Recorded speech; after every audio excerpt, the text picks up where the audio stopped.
controller, let's go on a ride. What will digital world provide? The adventure is front of us, a world of fantasy for you and for me. Subscribe and leave a comment. Whoa, for all the great content. Hit that like and share the vibe. Together as one, we'll thrive.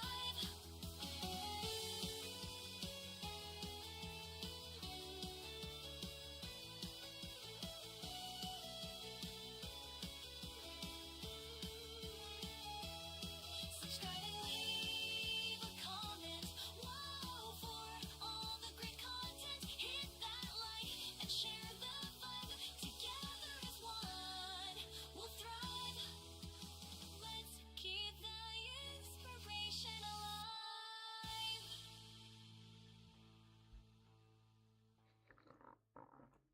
Well, hello, my fellow gamers. I hope you guys are all having a fabulous day wherever you are in this incredible world of ours. If you're new to my channel, hello, I'm Katie, and if you're returning, welcome back. Today we're jumping into Enshrouded, just kind of doing a build and chill. Like, I wanted to do a live stream. I didn't really want to play anything except Enshrouded due to the fact that I am very inspired to build an Enshrouded and work on our castle builds and things of that nature. So that's what I'm going to be working on today. And I apologize, I don't have my camera on right now. Just not feeling the camera movement tonight. So won't be able to see me, but you know, you'll still be able to hear me, guys. It's okay. But anyway, like I said, we're jumping in to do some build and things of building and stuff like that. So Jonathan, I do see that you are in chat. Don't know if you are still here or not, but hello if you are. Just checking on one thing before we really get started here. Okay. I was opening up to my voice chat in case the hubby decided he wanted to join. So, anyway, all right, let's get going. One of the things that I'm wanting to do is start kind of mapping out, the,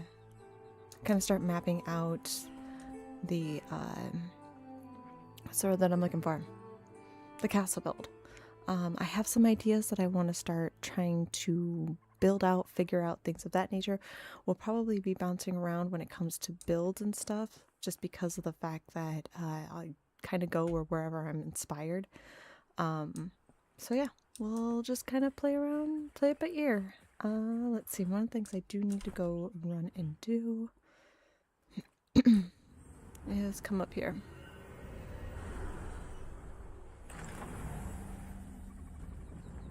I want to pull... Whoop, just realized I had that turned off for some screenshots that I wanted to take for some thumbnails later. Okay, I want these because I want to start mapping out where my water paths are going to go. Because like I said, I have some ideas of what I want to do. But I need to map it out and figure it out. And the other portion of that is to also kind of get rid of this road. As much as I like having this here, I feel like it really restricts me in what I can do, just because of the fact that I'm trying to accommodate for the road, and I need to not. I need to not think of the road and start building how I want to build. So that's going to be what I'll be doing. Let's see. Do I have those?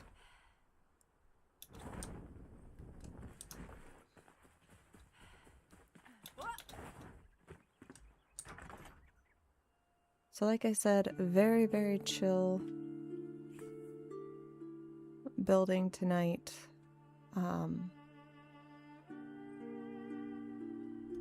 If you guys have stuff that you're working on, I'd love, love, love to hear about it.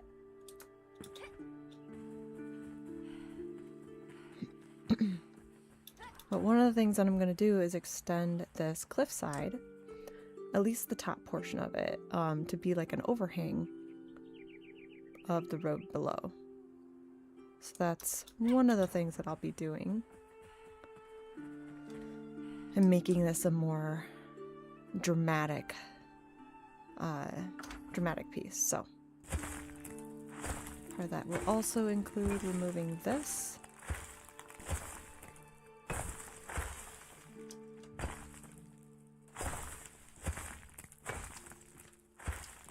Probably we'll just remove it to about here. Make it seem a little bit more natural. Maybe.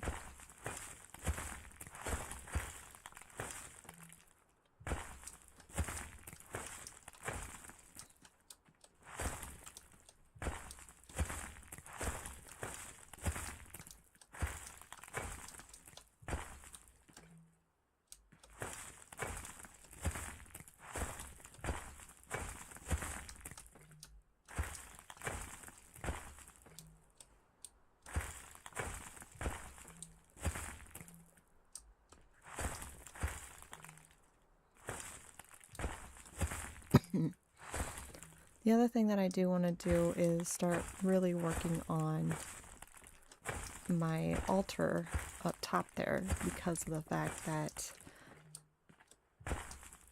it's kind of annoying to die every once in a while when I come into this build, so. Oh.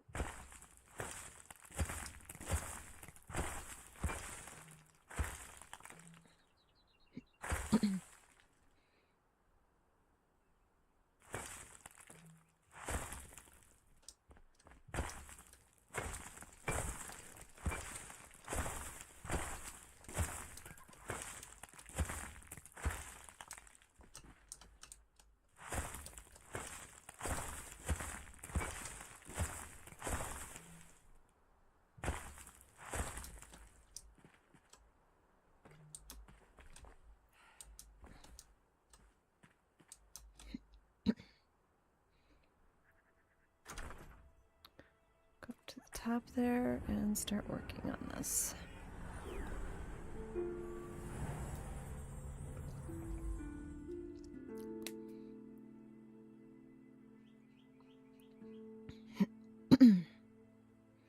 Maybe what I need to do is, instead of going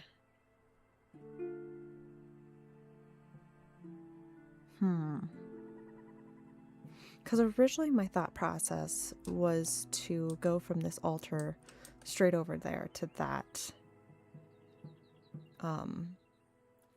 that cliff part, but I don't think that's gonna work anymore, so I might just go straight back that way. Yeah, I think I might have to do that.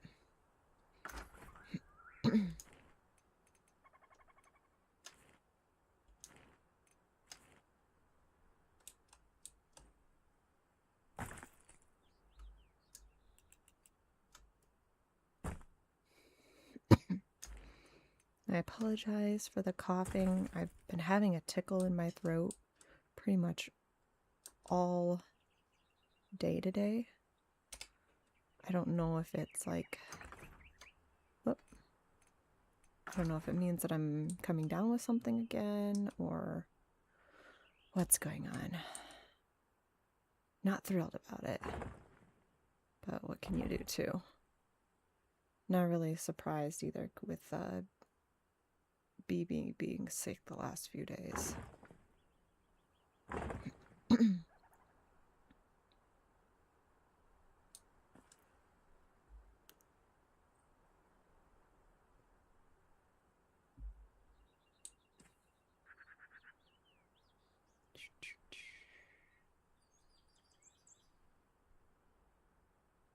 Trying to figure out best.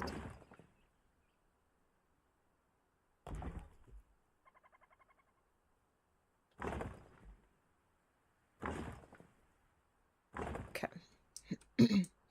Now there's a nice little platform.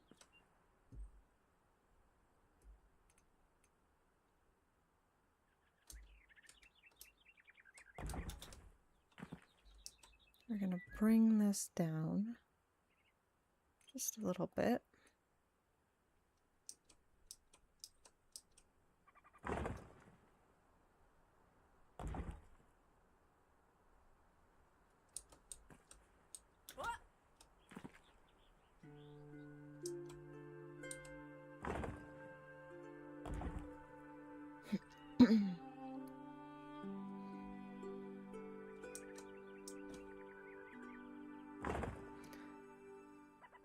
And the goal is to make this like a pretty large tower.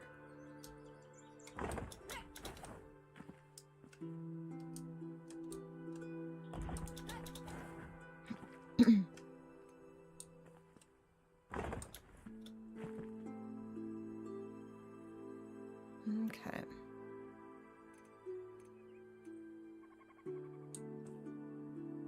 Is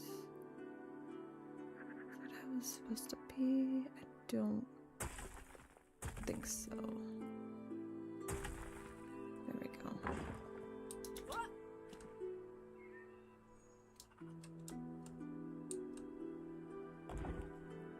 There we go. And then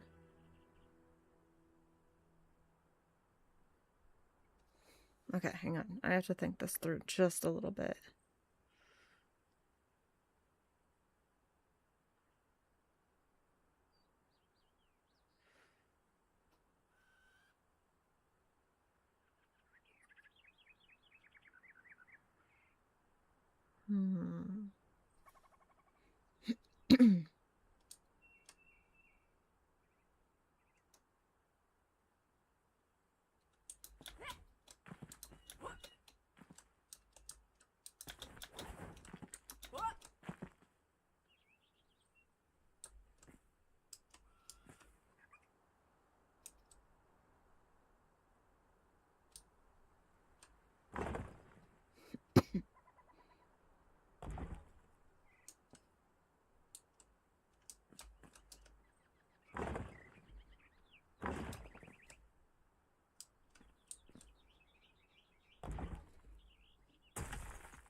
Trying to like look around my character and realizing I can just remove them from the frame.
There we go. Because now what that does is provide a nice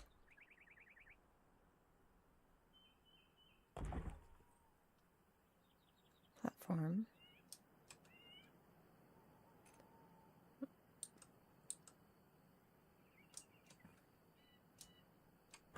There we go.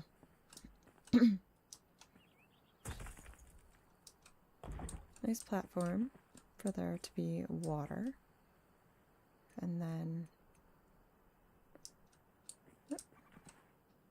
Ooh, that was close. It was just off the end.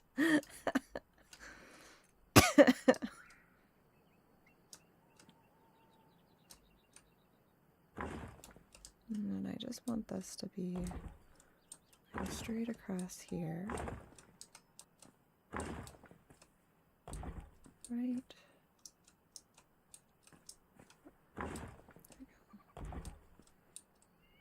Right to about there. Okay. Off center.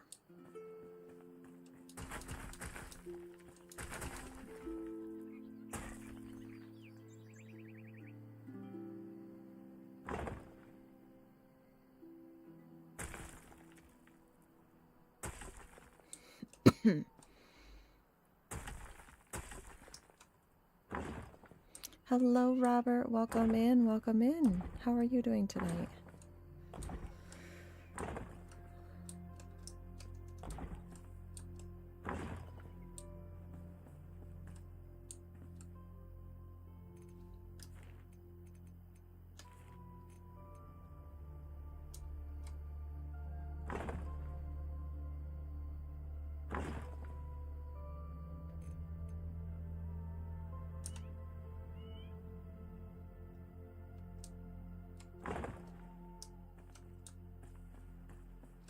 Does that still? Yes, it does.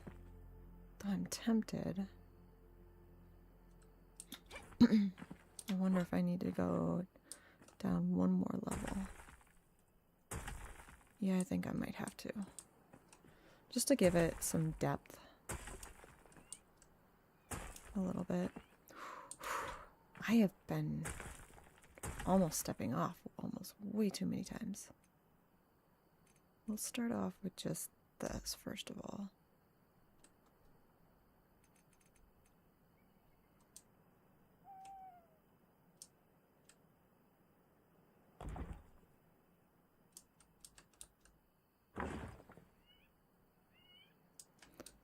Nice. All tucked in.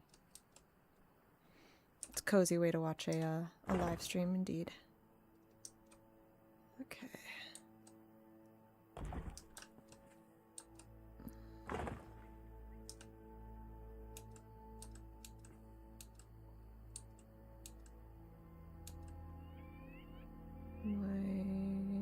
Okay, there we go. How's BB? He's doing better. His fever broke today, I think. Well, he was a little warm towards the end of the day, and hubby gave him some Tylenol just in case like he was experiencing anything else. And right now hubby is currently working on putting BB down to bed. But he was definitely a little fussy towards the end of the day, but I think that's just because of the fact that he didn't sleep very well last night. And then he only slept for 2 hours for his nap, which is normal for him. But when you're sick, you want to make sure that you're getting a little bit more rest in.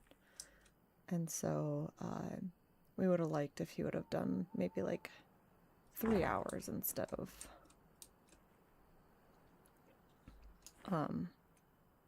just 2. So, but hopefully that means he'll sleep a little bit better tonight. We'll have to see though. Yeah, so I'm hoping that the only reason why he was warm tonight was because he had just finished having kind of like a little temper tantrum. So yeah, we'll have to see what ends up happening.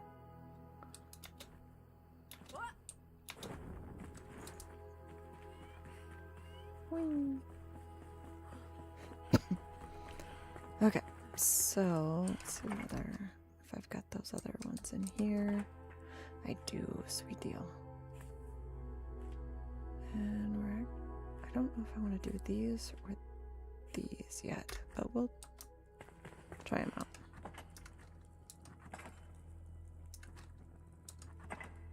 Okay. Or if I want to do these. Too many options. Too little time. Okay, I think we're good. Whoop. Keep hitting the wrong buttons.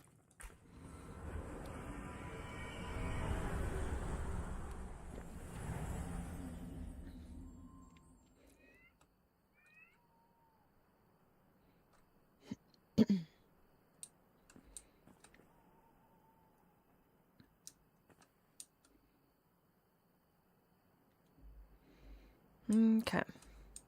So I got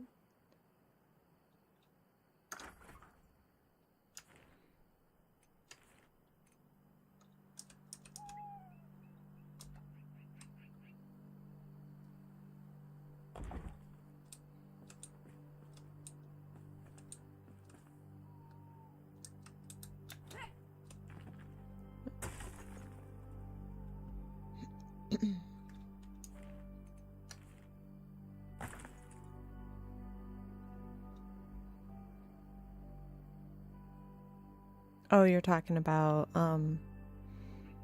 the Division 2 one? Or a different one?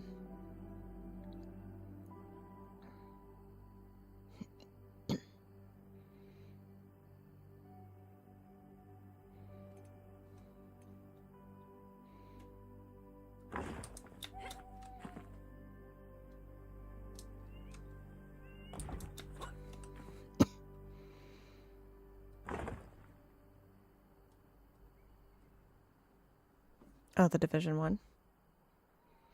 Yeah, I saw that she had missed. But I heard she was really tired last night too, so I hope she got the rest she needed.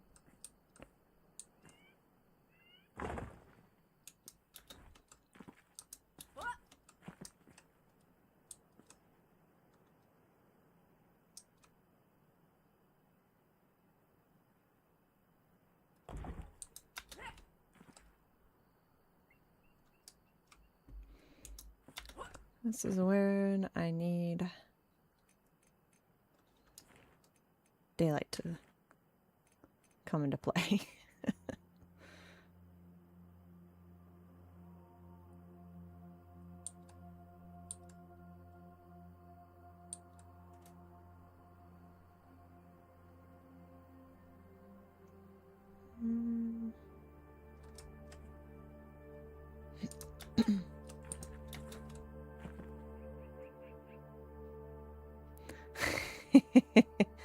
It's not when the physics is allowed for it.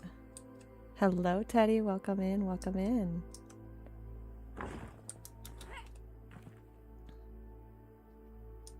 How are you doing tonight?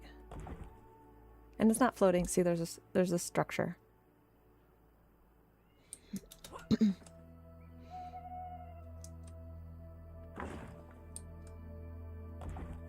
You're just jealous.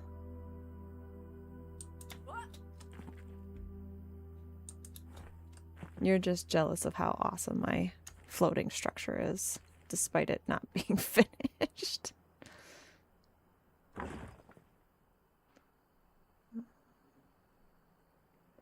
This is where darkness makes it hard to see what the heck is going on here. At least it's getting lighter.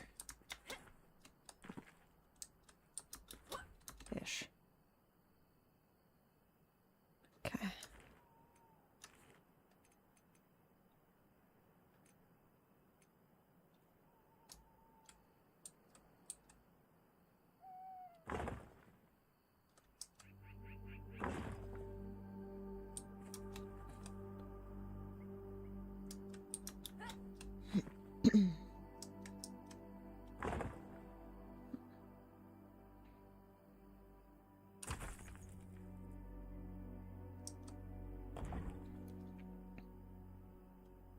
See many platforms not supported.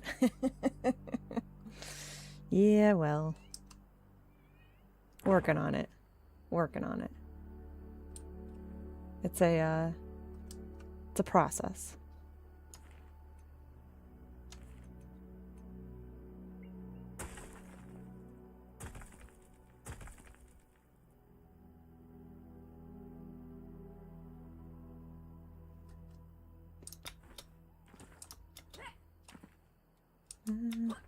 Or are you talking about these support platforms? Yeah, don't worry. These won't be here. At the end of the build, they won't be there. Hello, Black Ops. Welcome in. Welcome in. How are you doing tonight? I feel like I just saw you.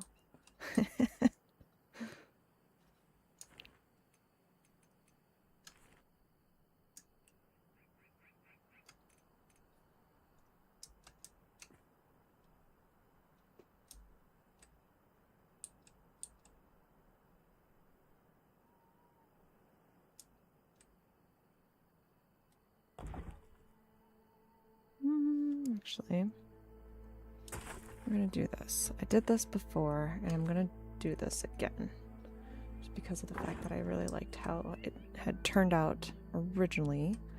But then I scrapped it due to the fact that it wasn't what I would classify as a desert build. Wait, do I have my... No. It's so weird that it does that every once in a while.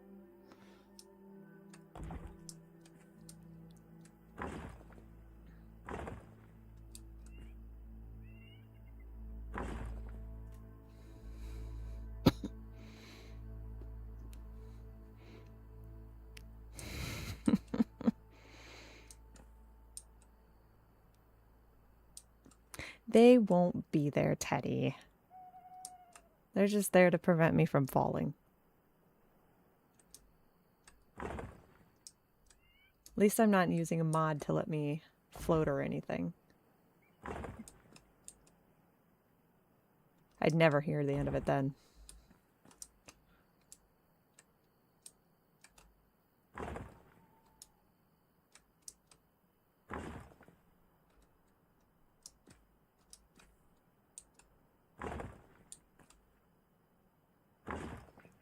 Pretty sure... Yeah, that's what I thought.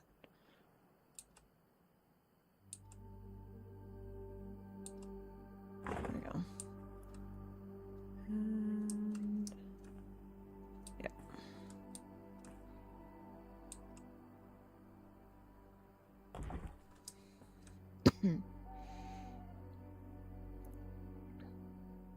No, no, you cannot do that in Power World. That is very, very factual.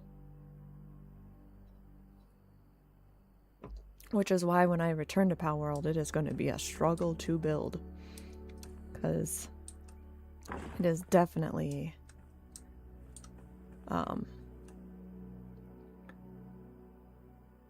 definitely helpful. I don't think that one is... No, they look to be about the same height. Okay. Alright. Let's see. Gotta remember how I did this build before.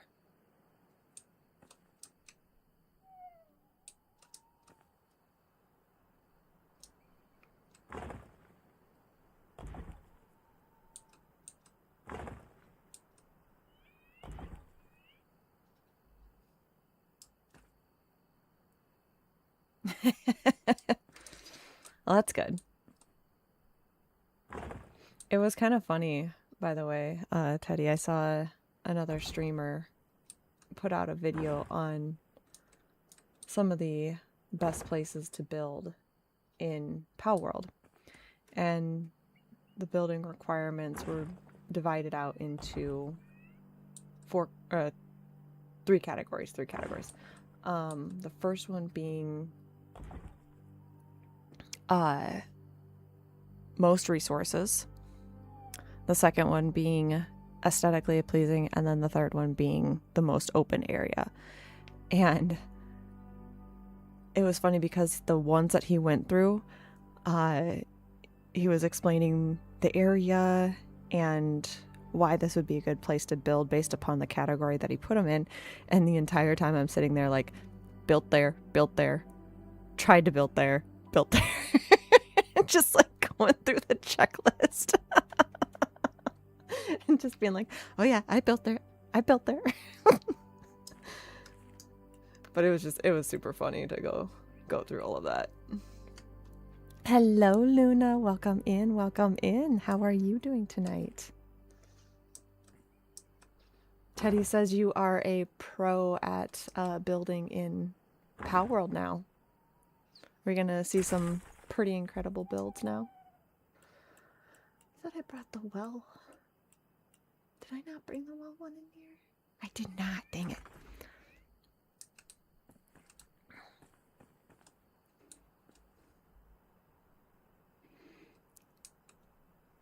That is true.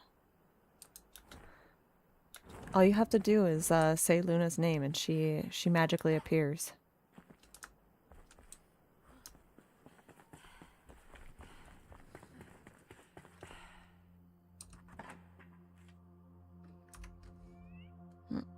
Grab it. Okay, I'm not gonna do... Oh wait. There's the well blocks. I'm not gonna do these because as much as I do like the hollow halls, I don't like the red, the dominating red. Still learning the game. Nothing wrong with that. Nothing wrong with that at all.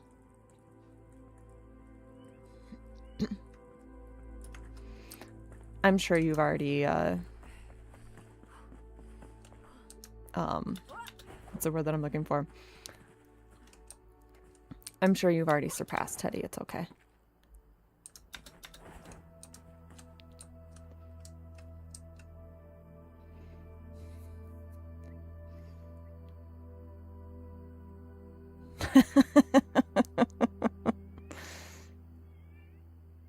Just tell Henry.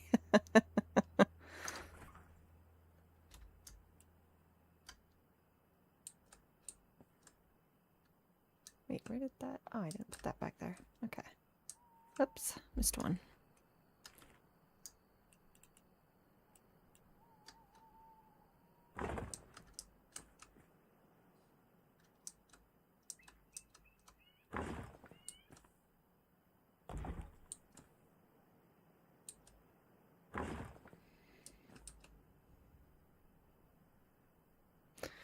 Yeah, hopefully she is asleep. It sounded like she's been pretty tired lately.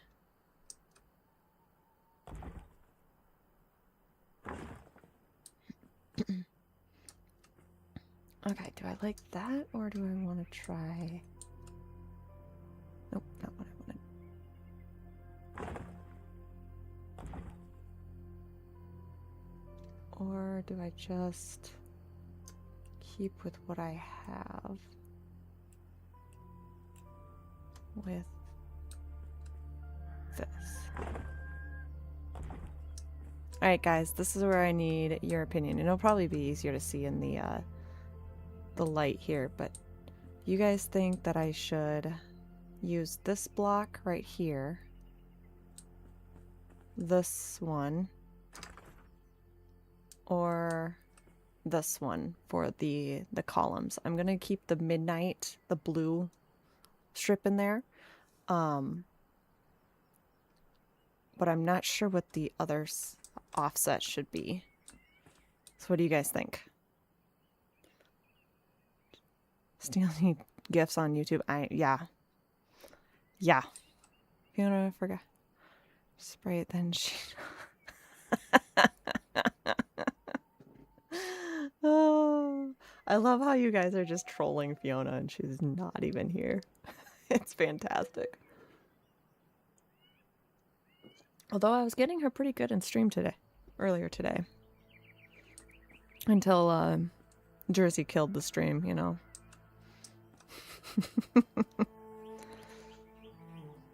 So anyway, which one do you guys think? Like as the base, my throne room for my castle. So this isn't going to be a throne. This is going to be the altar that people come in, and it's going to have an awning over top. But if you want to send me a picture, Black Ops, feel free to, if you're part of my Discord, feel free to send it in there. I can post the Discord in here. It's your job to troll, Fiona. Well, you're very good at your job. But yeah, this is going to be a tower that people come in. It's going to be open. I'm probably going to raise up the outer pieces just by 1 block more. But yeah, this is going to be where people come in. They come over here to go into the castle, or they're able to jump off the edge, and I'll have like a pool of water down below where they can jump into that will feed into the village down below. So not really sure which direction I should go. Do you guys think I should do this combination? So actually, hang on, we'll do this. This is option 1. Option 2. Or option 3. Curious to get your guys' input on here. Because what I originally did when I did this build, when I did it in the desert, I used a deserty style block. And I'm not using that now just because of the fact that we're not in the desert, first and foremost. And I want to use more of the castle style than anything else. So maybe she had one more date. Checking. Is that center? I can't. Hold on.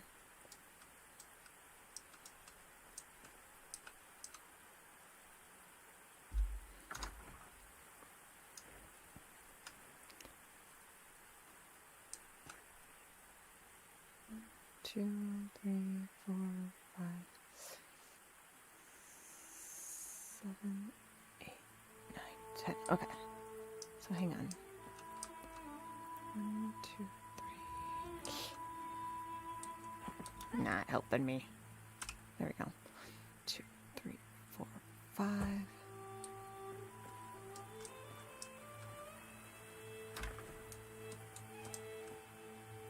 Okay, good. I was concerned that wasn't centered, because I've been known to do complete builds and then realize that it's off-centered. A stone one. Thank you. They're all made of stone. Hang on, I wonder if I can do chat yet. Or not chat. Here we go.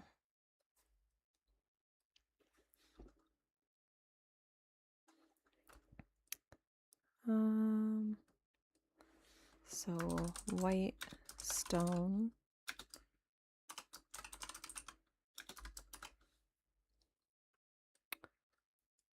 Oh, actually, let's do this. Stone, well, block, or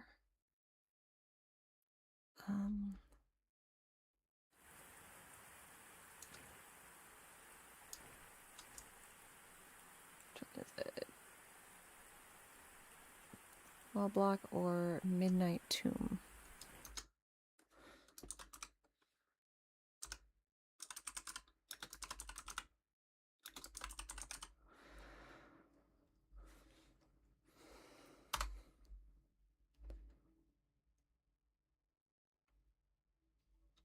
Okay, curious to know what you guys think. This is the polished stone. This is the midnight tomb, and then this is the well block. So let me know what you guys think. Hello, Shelly. Welcome in. Welcome in. How are you doing? I was just asking everyone which block combination I should do. So I have these midnight stone, or not midnight, the which one is it? The starlight block in the corners here. And I'm trying to decide which off corners I should use. This is the polished stone. This is the midnight tomb, which is hard to see right now, and then this is the well block. But if I go, it's hard to see because the light's right there, but that kind of gives you an idea of what that'll look like. So I'm curious to know which one you guys think I should use as part of these columns here. Of course, the sun being right there does not exactly help.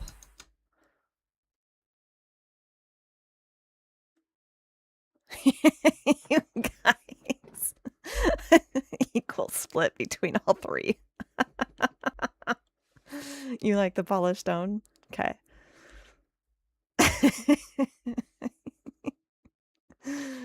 Oh, goodness. Goodness, goodness, goodness.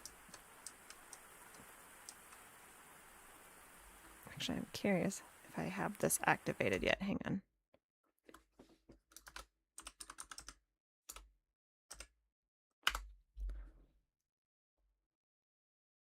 I made some commands earlier, but I don't know if I actively turn it. Yep, there we go. So if you guys love some fantastic music, which I know a lot of you know this, but Luna has some incredible music. Okay. So far, you picked the stone. Okay, I'll go with the, yeah, we'll go with the polished stone. As I was saying before, I had used a desert block instead when I originally did this build, but this isn't a desert build, so I'm not using those blocks, so I wasn't sure like which one I should do instead. One's not gonna play nice. There we go. Okay, so we'll do the polished stone.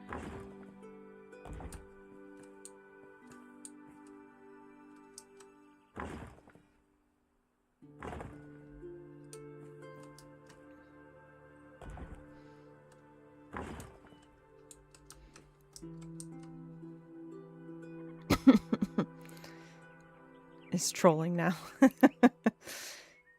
The shout out too long, so it cuts. Oh no! I just realized that. Thank you for letting me know, Shelly. I will modify that after the stream. Thank you so much. I didn't realize that there was a limit in that, so I will have to take care of that.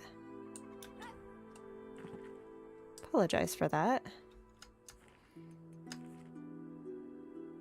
Like I said, I just made them, and oh.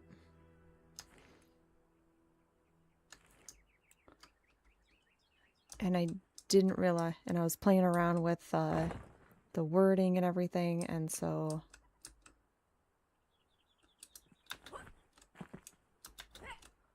still trying to figure out the bot out completely.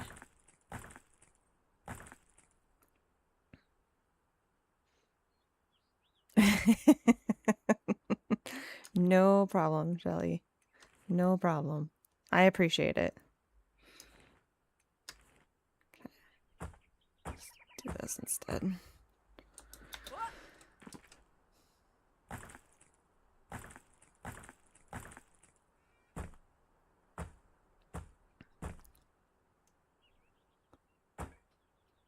Oh.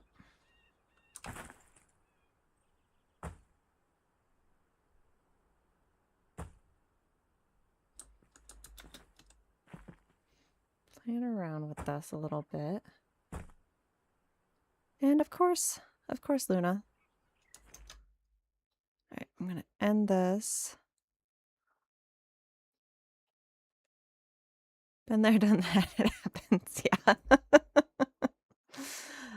Oh, by the way, Shelly, I don't know if you are part of the Discord for Enshrouded or not, but they are currently doing a build competition.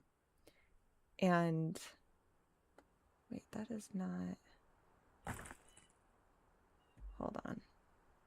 Why is that looking kind of weird? They're doing a build competition right now. And one of the entries was phenomenal. They had a dragon made out of the shell. Oh,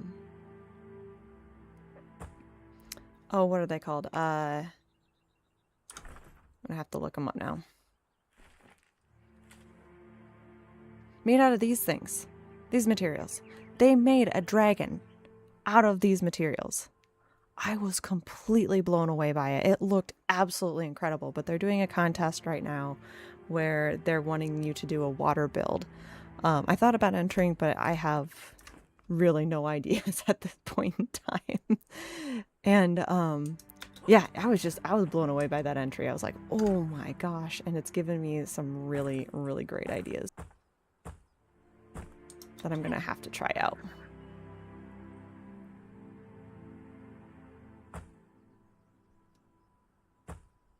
Go.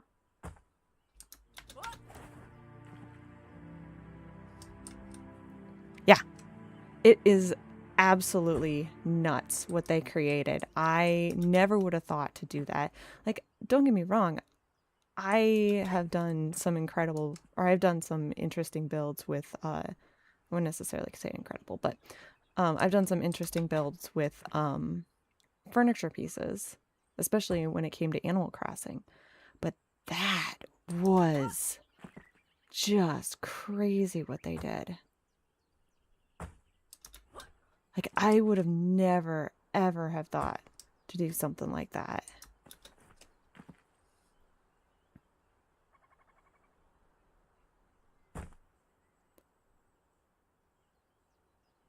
But it's very inspiring when somebody, like, thinks outside the box like that and shows the possibilities of, like, what you can do.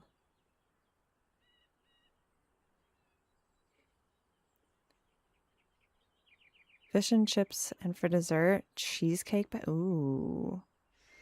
Ooh. That sounds tasty. All right.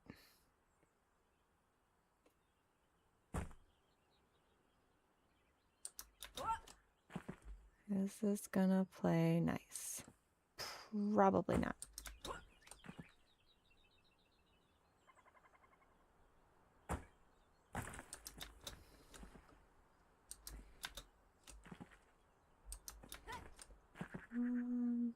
Okay. This also will give me an idea of where everything is supposed to go.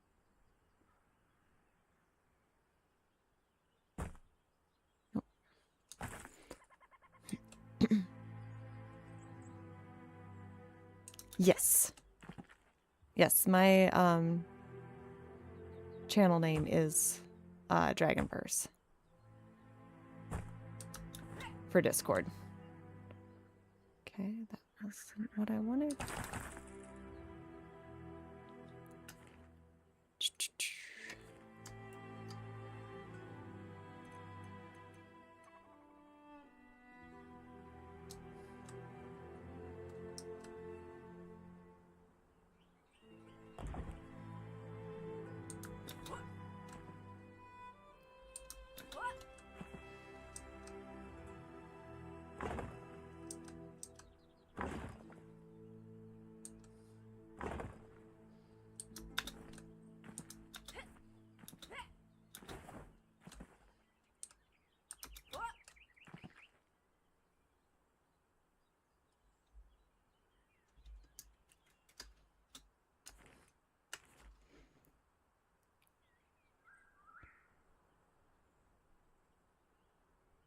Okay, I will do that. So, the Enshrouded, yeah, I will see if I can find it, or actually what I probably should do is go to the stream that I saw it on and just do a screenshot, like pause it and do a screenshot there, because I have not seen it myself. Snow chisel chip work, but you like... I don't think anybody can claim chisel chips work except chisel chip. He has some crazy epic builds for sure. Actually, Black Ops, the roof down there, Chisel helped me do that. He came to my game the other day and helped install that for me because I was really struggling with my build there. And he helped me out, and I really appreciate it. He did a really great job. He added some depth and some dimension to it, which I never would have thought to do. And yeah, he also gave me some pointers for doing the awning and stuff like that. Yeah, pointy roof. Definitely a pointy roof.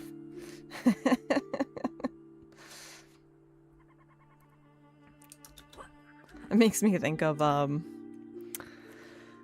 oh, The Mask of Zorro. I'm dating myself a little bit, but, the Mask of Zorro movie where the old Zorro in training the new one is like, do you know how to use that thing? And he's like, yes, pointy end goes into the other man. It made me think of that for some reason.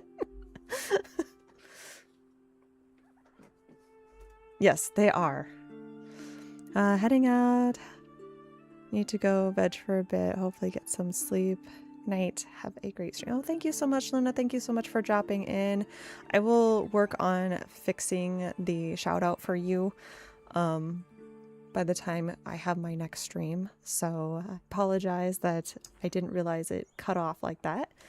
But thank you so much for joining, and get some sleep. And hopefully I will see you either in Jersey stream or in my next stream, whichever one. That is a great question. Trying to think of which version it was.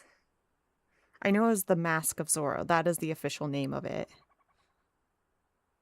I can't even think of the actors who are in it either. But then again, I suck at remembering actor names too. Woo! Was not ready for that.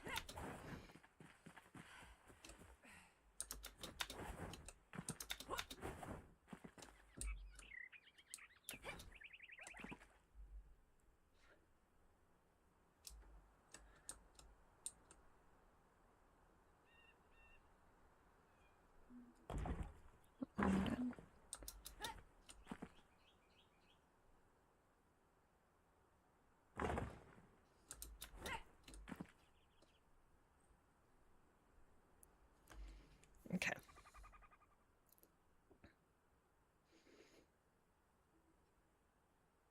Yeah,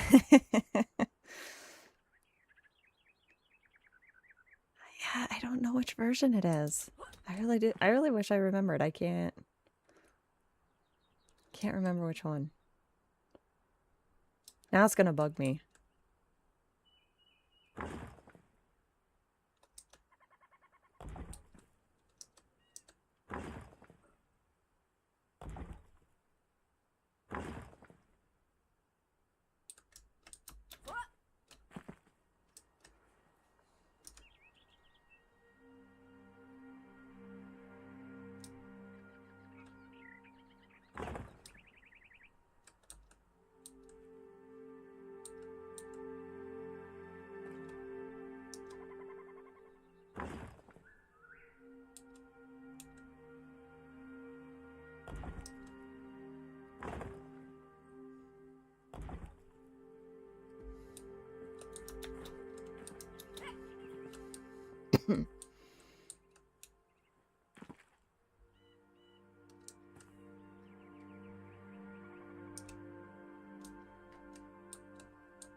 Yes, good night, Luna. Sleep well. Don't let the bed bugs bite.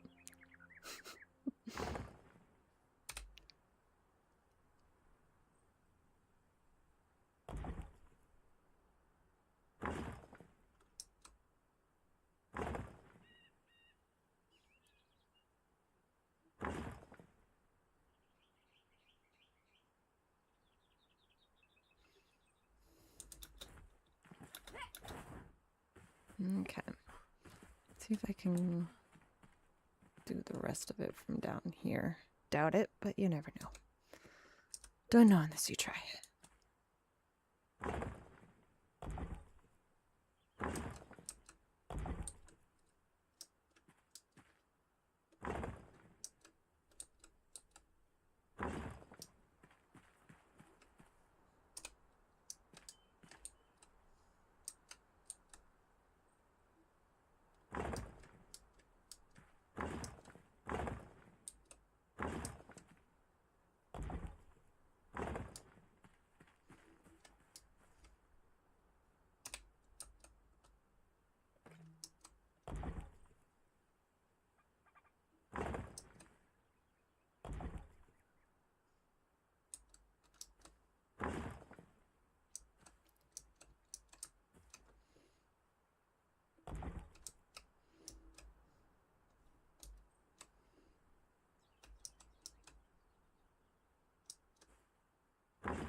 Sorry guys, I'm in the zone right now.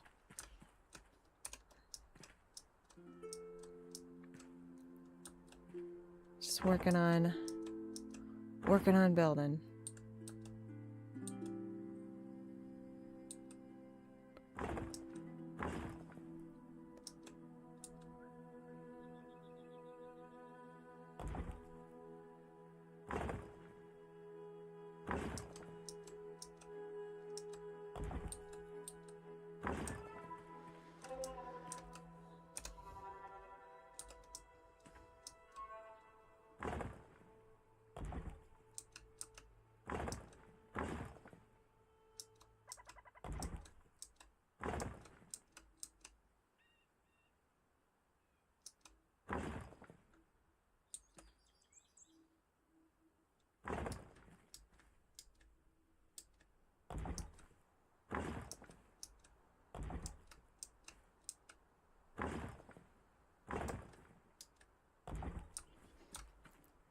Okay, so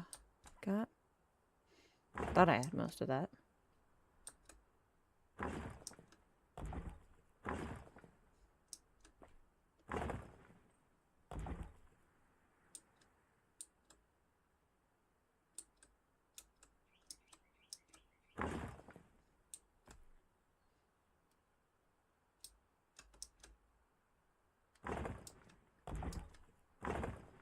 Okay, so I did, hang on. Where am I off? Unless, oh, I did. Okay, now I see.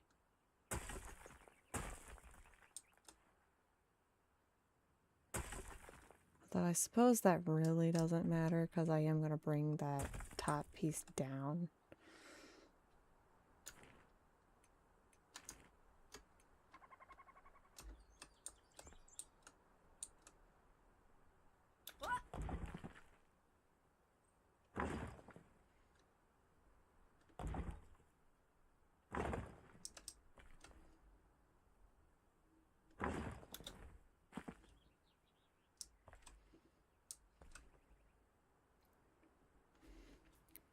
The hubs tonight, he's first putting BB to bed, and then typically he plays Black Ops with his buddies tonight, so I gave him the option that if he wanted to join he could, but I knew that he wanted to get on with them. He hadn't really had a chance to play much with them this week.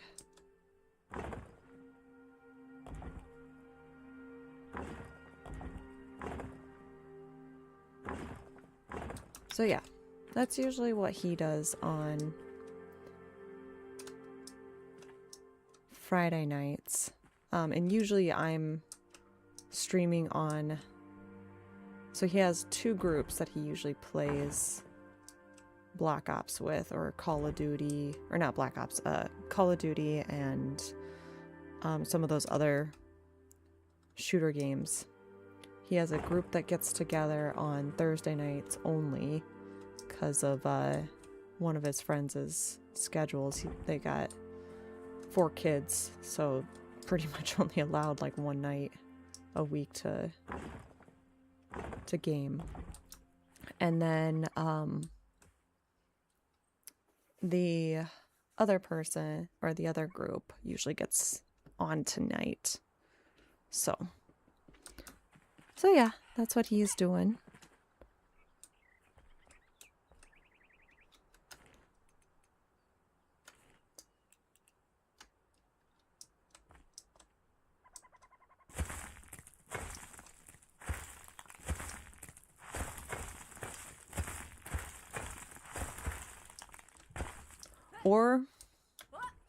Or he's playing Lotro. He has become obsessed with that one since the updates have come out. So he could be playing that with another group of friends. So hard to say. No problem, Robert. Thank you so much for joining. Really appreciate it. Have a wonderful night and get plenty of rest.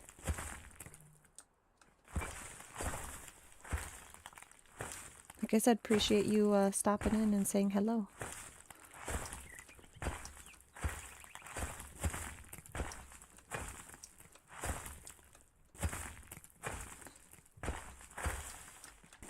But yeah, Black Ops, that's why I'm doing the build and chill.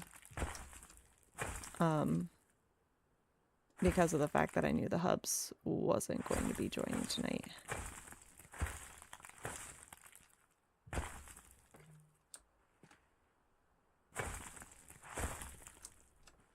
Because I still wanted to stream, as I didn't get a chance to stream last night. With BB being sick.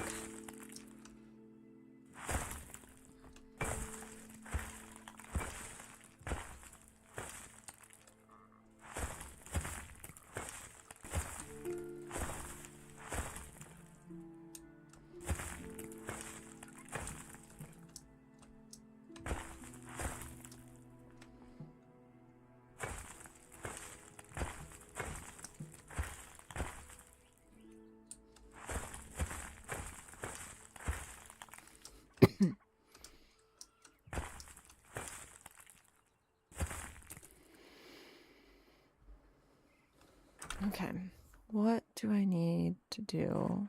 Oh, wrong one. To make this one. Shell limestone and gold bars. Let's see if we have that.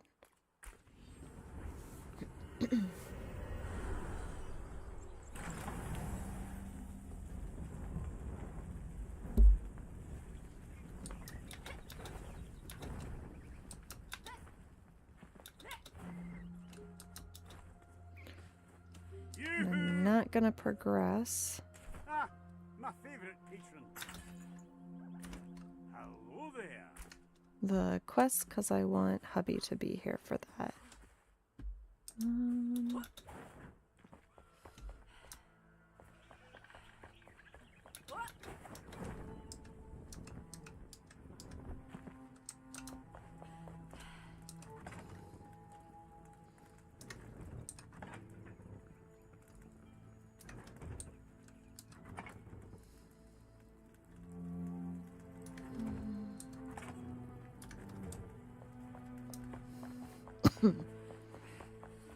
Man, I wish this tickle in my throat would just go away.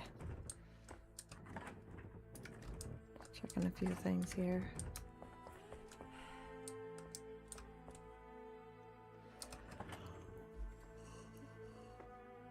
Okay. So I do have a few things that I can use. Good.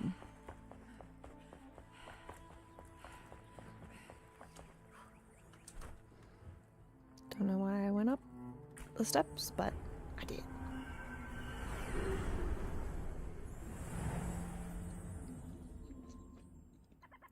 Hang on, I am. Oh, that does spark my curiosity.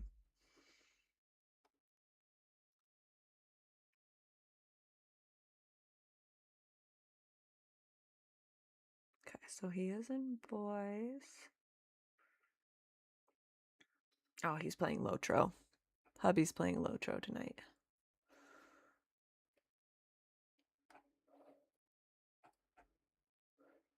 Which, if you don't know what that is Lord of the Rings Online.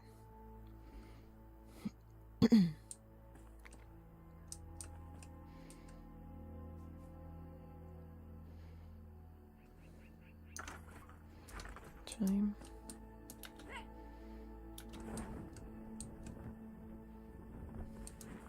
I'll sleep through the night here. Do need to redo that. Hello, Emily. Who never sleeps. Not sure why.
Don't mind me, I almost fall off the edge there.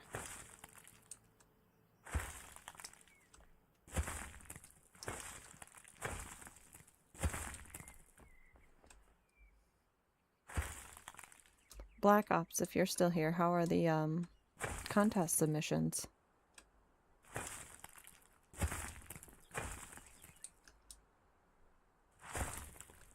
I was told I needed to go back and take a look at a few of them.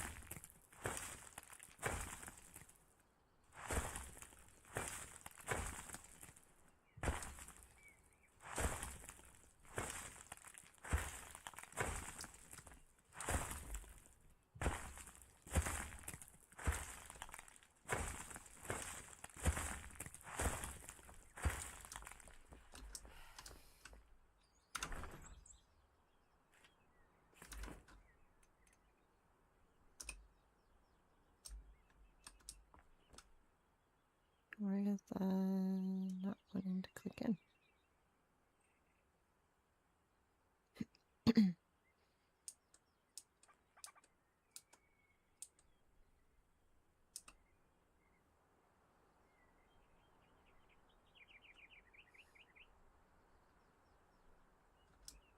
That's interesting. That should be centered. But it's not.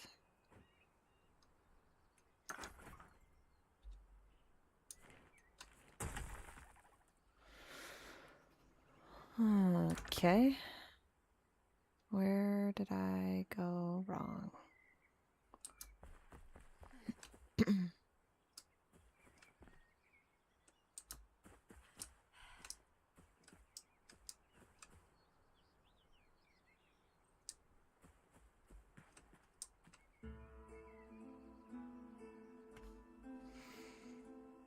That's where I went wrong. This one has one too many sides on this side.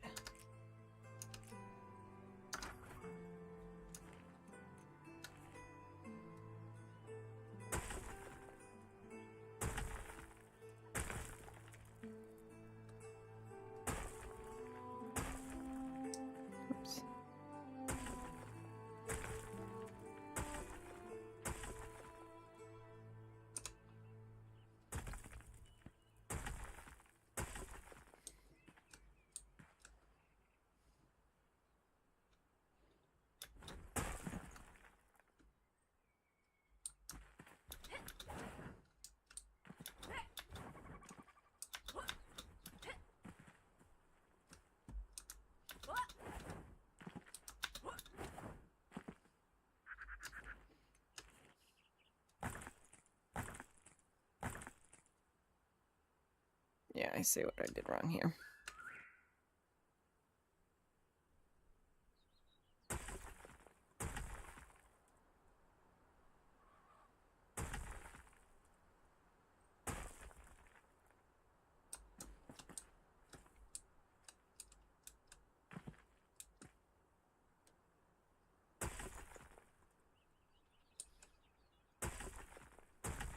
Okay.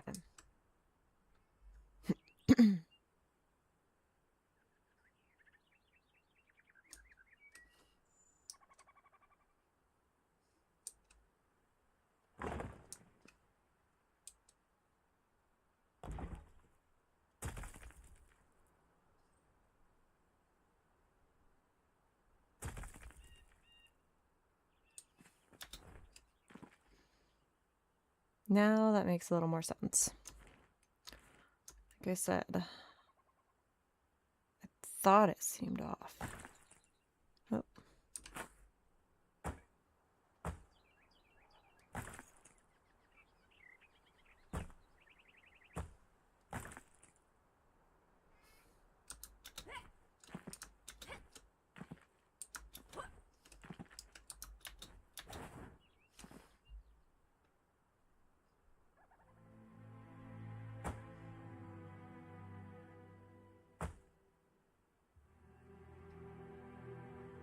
Okay.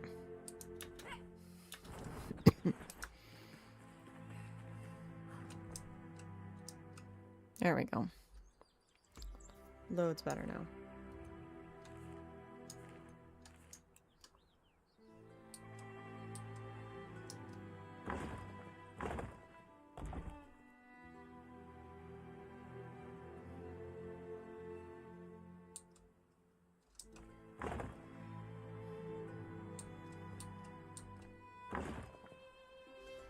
Okay.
I'm curious, if you make the entrance to something for this wall slightly shorter or smaller than this water entrance, will that impact being able to come in here? Yeah, it's an invisible water barrier because I'm going to have this whole area be underwater that I'm working on right now. And I'm curious if I'm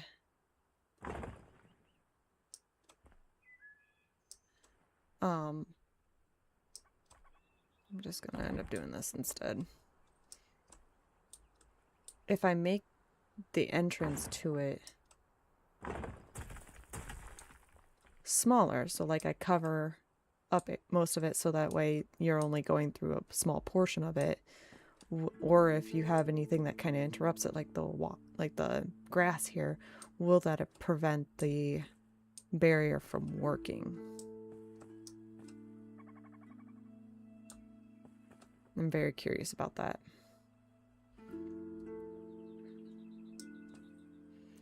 And do I want this to be...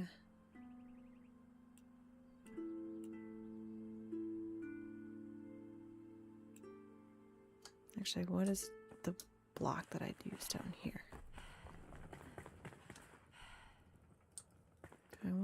that, or do I want to use something different?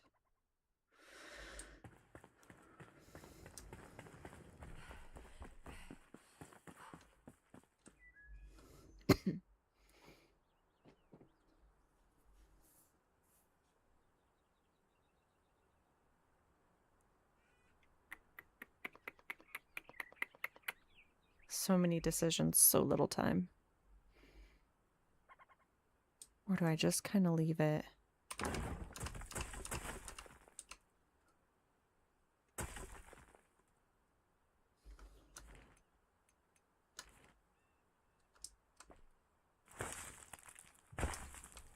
Like with a rocky bottom.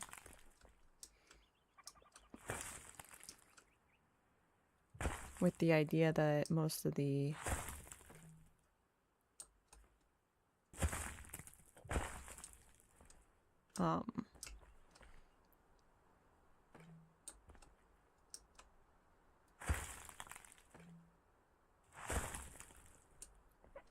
that most of this bottom area is just going to be this rocky surface.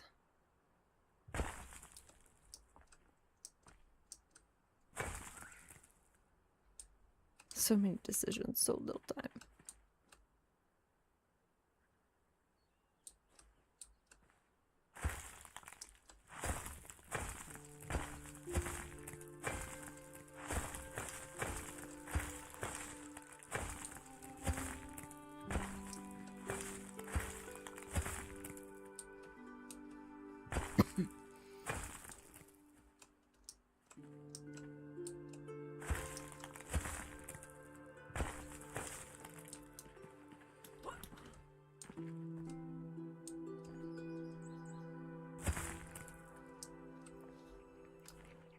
Alright, so I think what I need to do is start outlining all of where I want the water to be.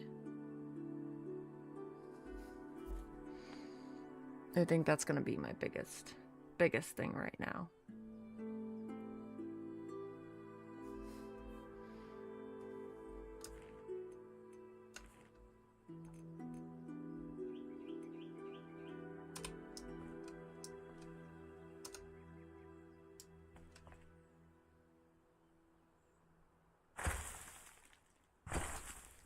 Maybe not necessarily in this exact location, but it kind of gives an idea.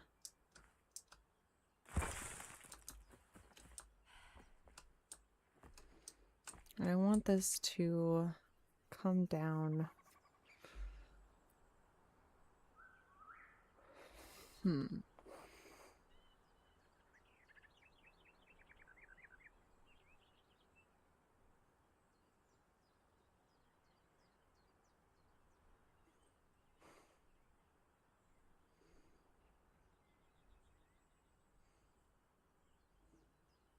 This is tricky. I'm thinking and it's hurting.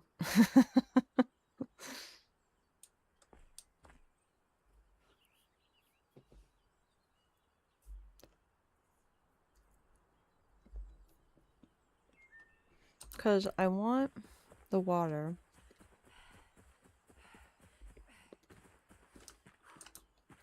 to come down over the pathway.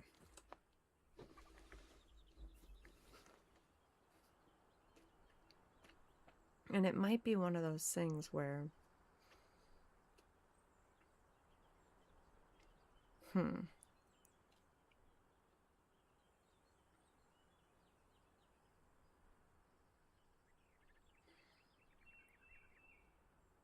because I wanted it to come, or have the water come down here and then spill over into here just a little bit, head out through this way to another like makeshift pond, or stop here. One of the two. Not really sure yet which one it's going to be. And then there'll be another waterfall for sure. I don't know if we're going to have more than one or more than two. There's going to be another one that for sure comes down off of this end. with the idea that it's going to go straight into the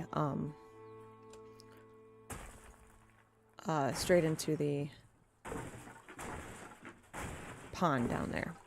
I know I'm going to have to put in water sources along the way to keep it flowing, but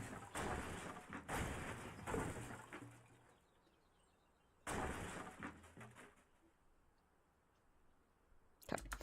Any chance I get, I take that out, or try to take that out. Maybe I have to do the water from this end, go down.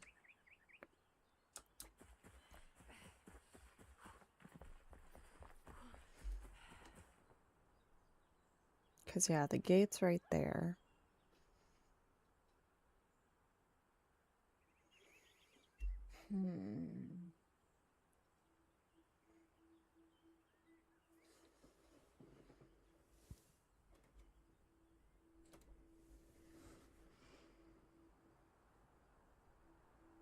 Yeah, so I'm trying to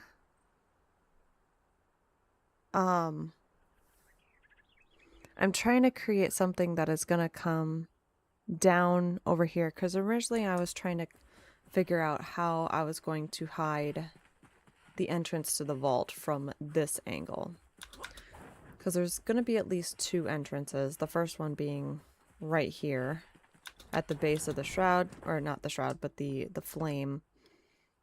So that way, all you had to do is jump off, go down into there. The second one was going to be somewhere in the castle itself. I hadn't fully figured that portion out yet, but it's in the works. And yeah, this decision to use water as kind of the cover for where the entrance to the vault is was kind of a quick decision type thing. Like, it was one of those things where I just like thought of it recently and I was like, ooh, I kind of like that idea. But you know, I don't have to have it be exactly lined up. Hello, Robert. Welcome in. Welcome in. How's Enshrouded? It's doing well. I am trying to figure out how I'm going to be doing this build. It is definitely a challenge, to say the least, because of the fact that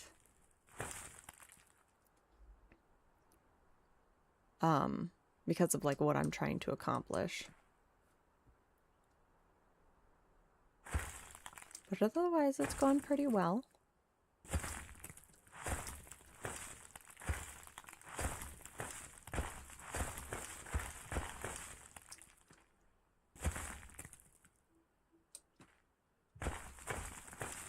Maybe one of those things where I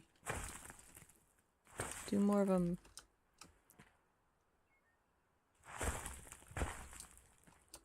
man-made, or not man-made, but yeah, well, man-made, I guess, yeah.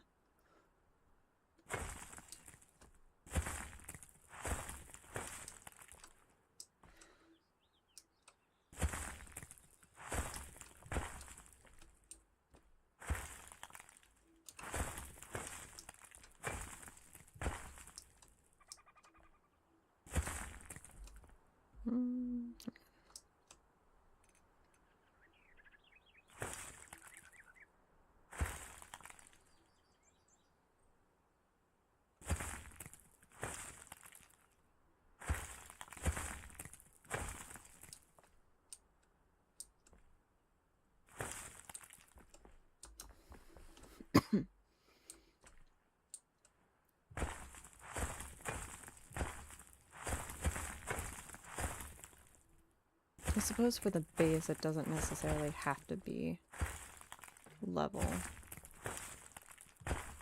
if I use rock. Oops.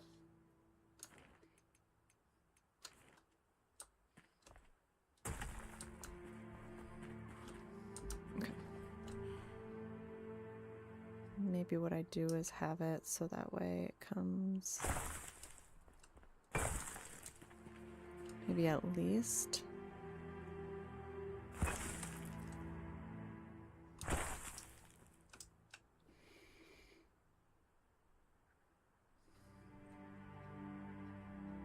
I'm gonna have to get really creative with this. More so than I already am.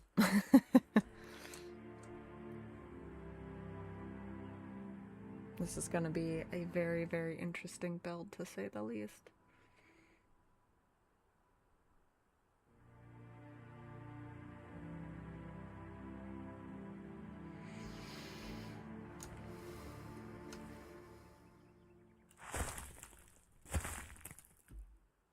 I'm hoping my vision just isn't too far out there.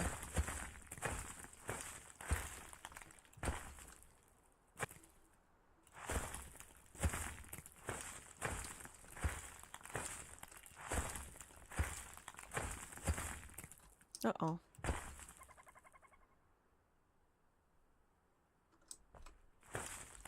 Hold on. It says everything's fine. Interesting. I think YouTube's been having some streaming issues lately.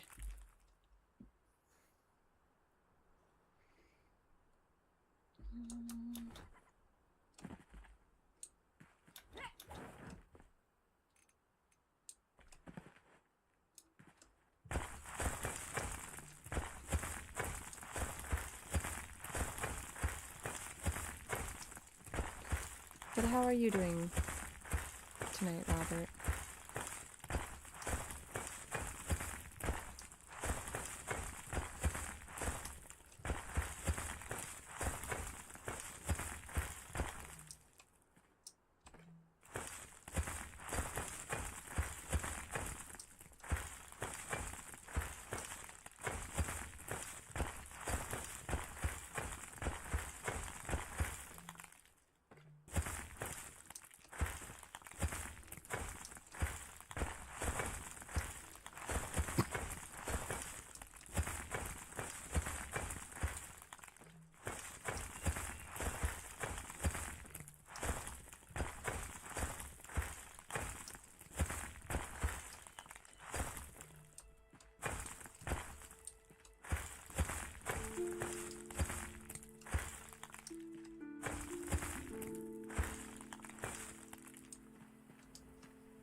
Okay, I'm going to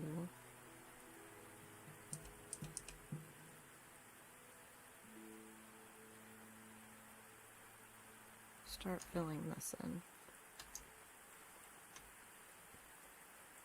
Because this is kind of driving me crazy.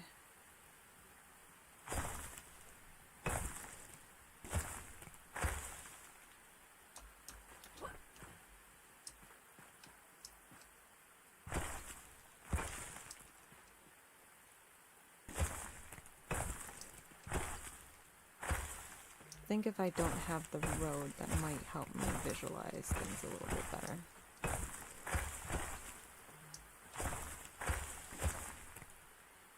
Always fantastic. A new me, a new year. Hey, positive attitude is half the battle. So you got some New Year's resolutions. What are you hoping to accomplish in 2026?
I'm curious if anybody is still kind of hanging out with us, if you guys have any New Year's resolutions or goals that you wish to accomplish this year.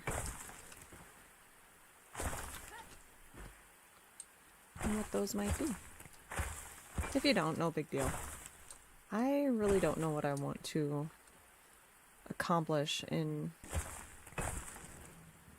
2026 other than, you know, continue to game and live stream. I mean, I do have goals, but at the same time, like, if those goals are achievable or not, I'm not sure, just because of, you know, life and having a kid and whatnot, so.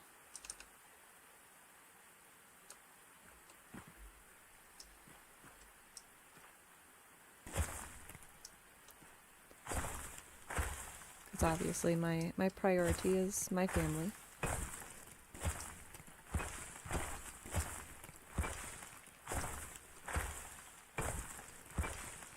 Spending as much time as you can with the new grandbabies and oh, that's awesome. Those are some great goals. Yeah, becoming financially free is always a good goal to have. It's kind of funny. When the lottery was over $1 billion, Hubs and I were kind of talking as if we had already won it, like what we would do with the money and all that fun stuff. And I just stopped and think for a second. I was like, hang on, we haven't actually won it yet. Why are we talking as if we have? It's just your comment about being financially or debt free is made me think of that. Made me chuckle a little bit.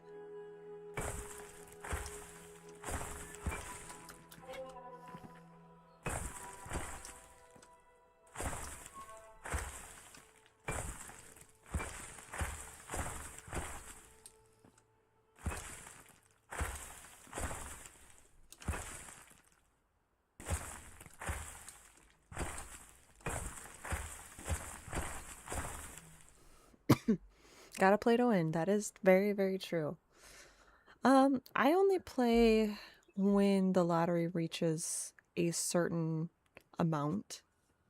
So, like, I won't play every single time or every single day. But I will if it reaches over, I think it was 100, or not 100, 750 mil or something along those lines.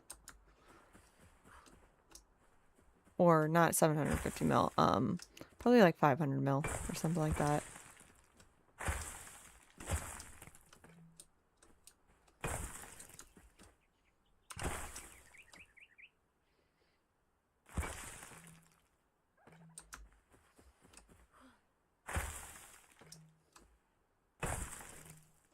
Okay, now that I have that in there, I can now focus on this without thinking about like the road and stuff that's over here. And I think actually what I might do is kind of bring in the road just a little bit, have it curve into the cliff to give that overhang. 150 mil is clearly beneath. I don't know about that. I mean, that would be life-changing money. It's just mostly along the lines of like, at what point do you start investing into it? Because it really, that's really what it is it's an investment. You're playing a game in the hopes of winning. And it's like, as much as I would absolutely love to win, we just don't start investing until it reaches a certain point.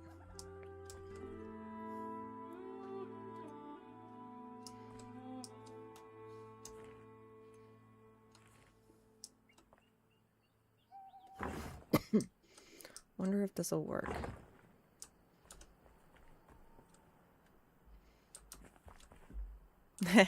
I know. I know.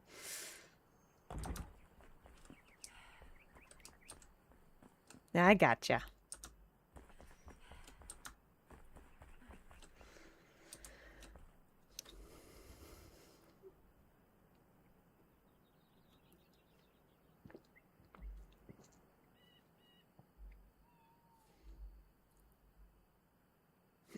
Alright, I am gonna sleep though.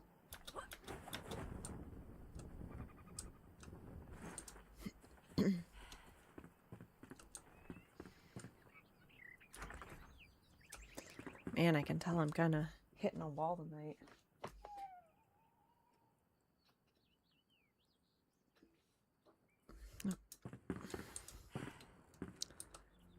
Yeah, with maybe having a fever yesterday and today, he was up probably every hour, just waking up and crying because he did not feel good.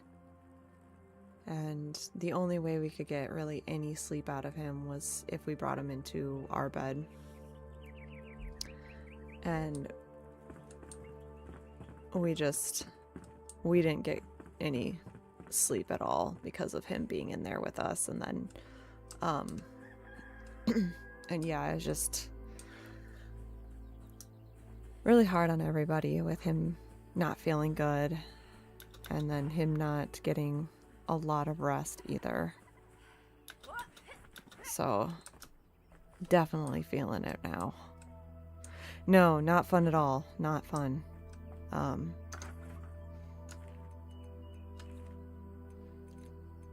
Definitely makes for definitely makes for a challenging time for everybody.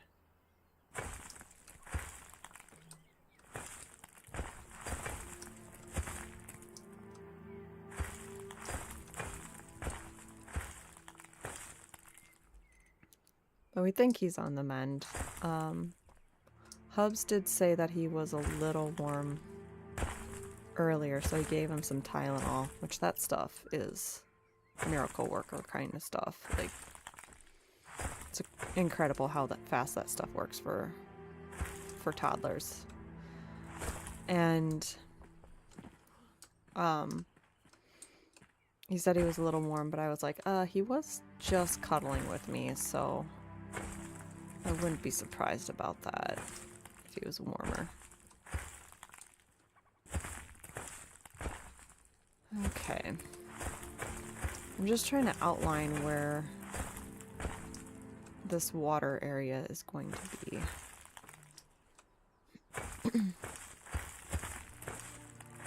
And I decided, because originally what I was going to have it do before I decided to use water in this area was continue with the path and give people the option to circle around the tower and go back up. But now I'm not wanting to do that as much.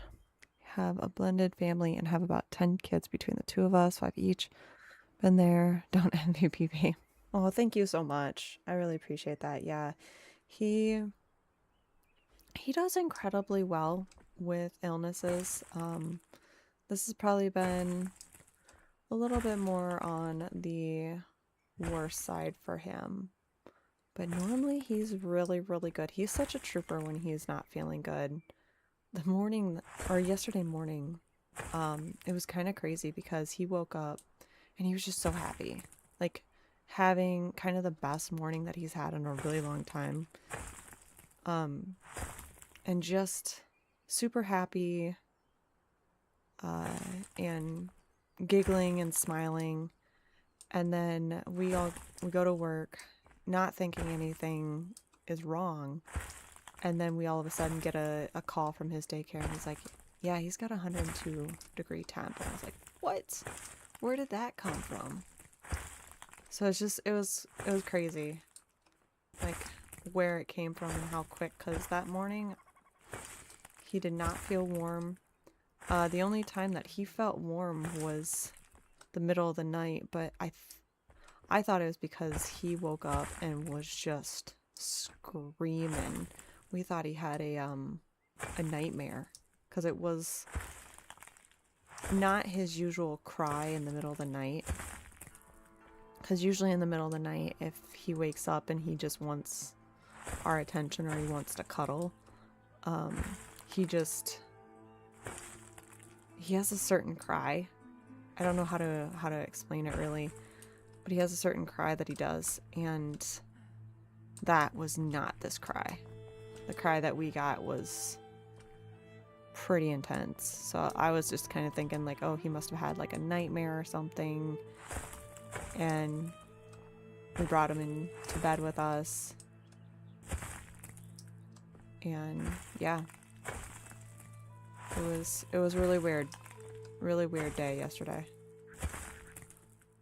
Like cats, they pass stuff around like nobody's been. Yeah. Yeah, it's kind of interesting. Like there's always certain types of cries for little kids and stuff like that. But yeah, it's been interesting last couple of months. He's not, we're not sure if like what he's going through is like learned behavior at this point or what's going on, but he's having trouble sleeping all the way through the night. He used to be really, really good about it, but lately he's just been struggling, and we're not sure what's going on there.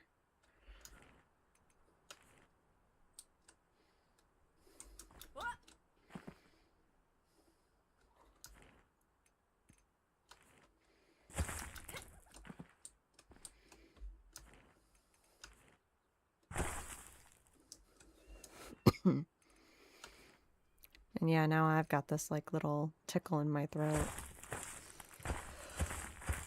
I wouldn't be surprised if I caught what he had. Just with how much he's been hanging on me and the hubs.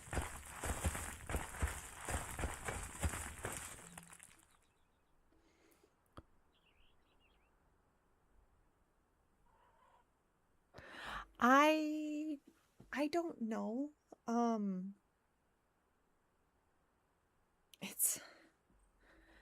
It's been a really long time since he's been sleeping well. Like when he was younger, he was doing very, very well. Like at the age of like 3 months, he started sleeping all the way through the night. And never had any issue unless he was going through a sleep regression kind of thing. I would say, I don't even know exactly when it started, but I would almost say back in November, he just started having a hard time with sleeping and would wake up wanting us, not really accepting to just go down in his crib anymore. And it could have been from sickness and then just bouncing from one sick to the next, and then just at this point kind of a learned behavior. I don't know. It's hard to say. I think it was a little bit of so many different things that caused him to regress so badly. But yeah, he used to be such a great sleeper.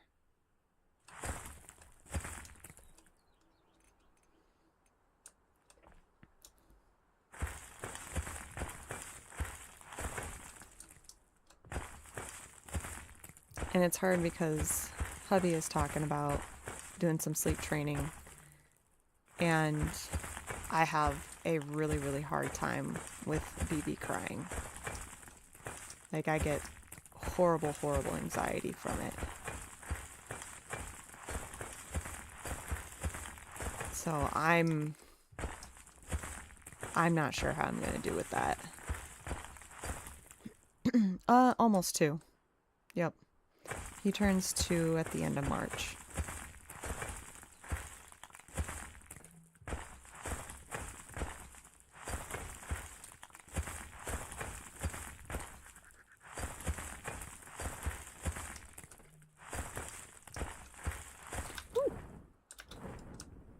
I was not ready for that. Oops.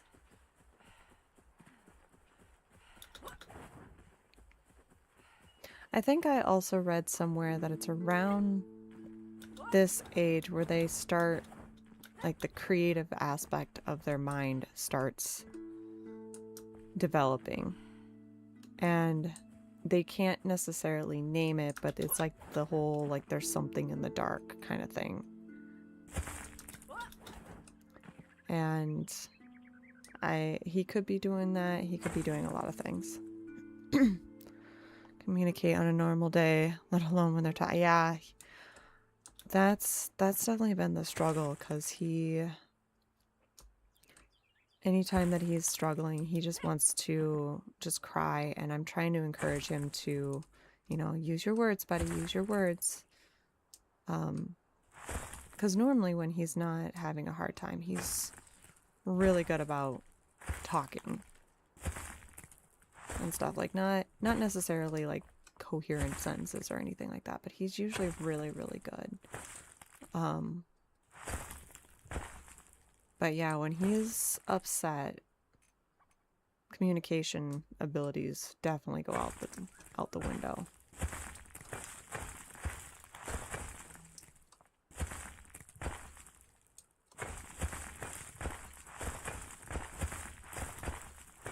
So it's very, very hard. So I'm trying to get him to, you know, take deep breaths when he is feeling upset, and then to try to use his words or point.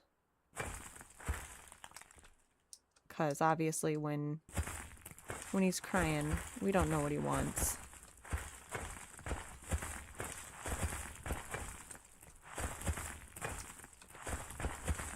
So just trying to encourage that as much as possible. But he learns words super fast. The other day, Hubs and I were having a banter, a little bicker back and forth, and it wasn't anything. Probably doesn't know what he wants. Yeah, that's true. Like, he tells us he's all done, but then when we try to take his food away, he gets all mad at us. But the other day, I was having a fun argument with the Hubs, and BB was right there with us, and he was just kind of sitting there, just kind of taking it in, watching and whatnot, just like not really sure if like we were actually mad at each other or not. And like I looked back at him and it's like, we're okay, buddy, we're just having a playful banter. And I then looked at BB and I was like, BB, say dead wrong, dead wrong. And he's like, dead wrong, dead wrong. I just looked at him and he's like, you traitor.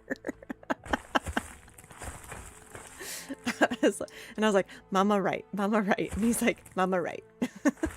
Or Mama white, I guess is how he said it. But it was just the funniest thing. I was like, ha, I win.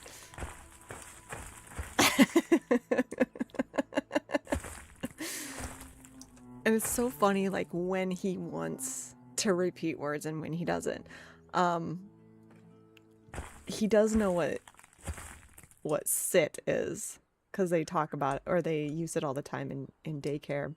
But the way he says it, I always have to like stop and be like, did you say what you actually meant, or did you say something different? Did you add an H in there when you weren't supposed to? But it's so funny. Like, he's such a character, and his teachers absolutely adore him, which is fantastic.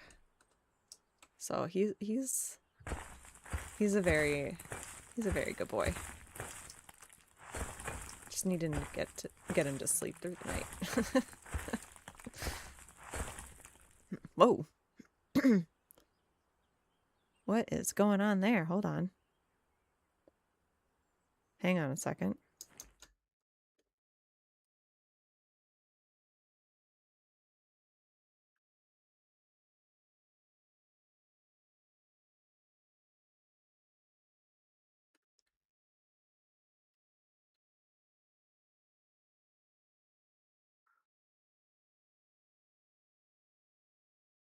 That's weird.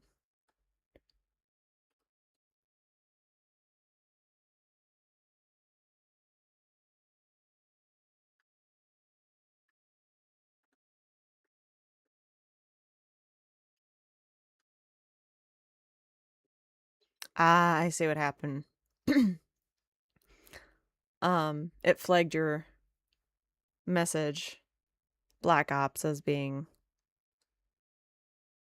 naughty. So then it deleted everything. Apologies for that.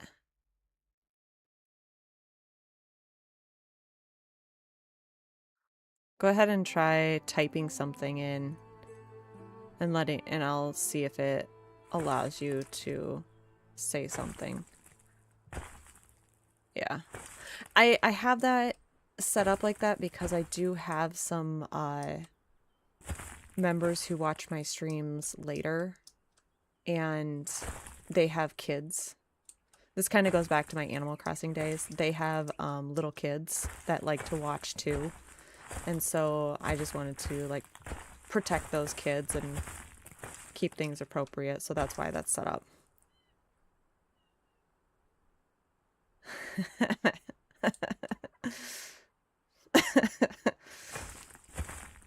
Yeah, and also like every once in a while my niece and nephew watch too. And so I just want to make sure that I'm not doing something that my sister doesn't like. So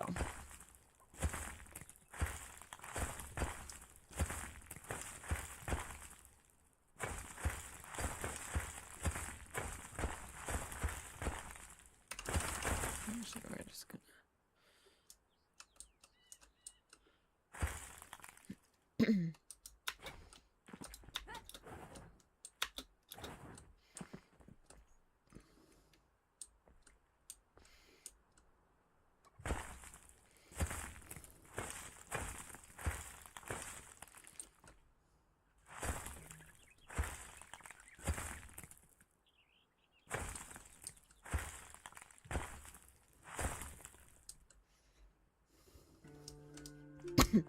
yeah, the last thing that I want is to get in trouble with some parents out there.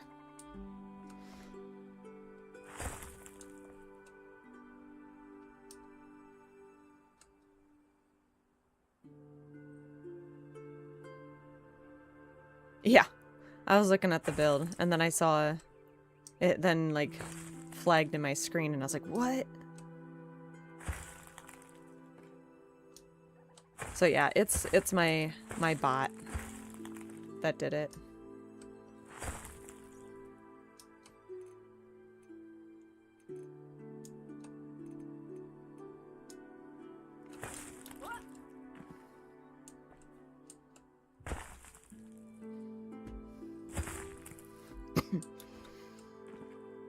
Okay.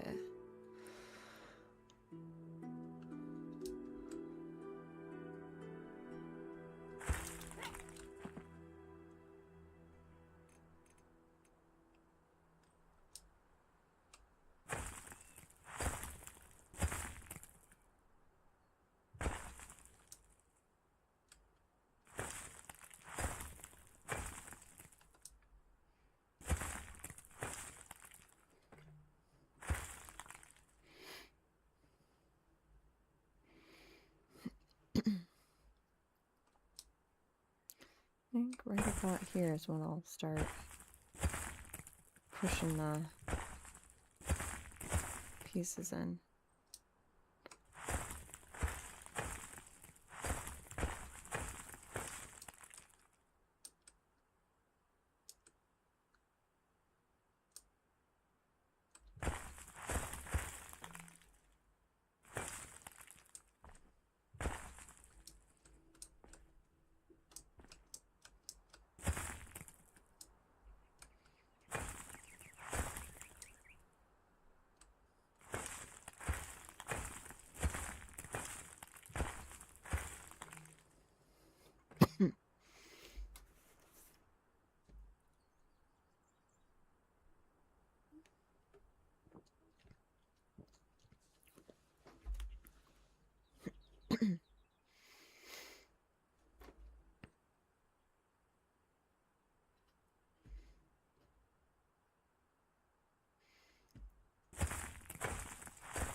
Probably.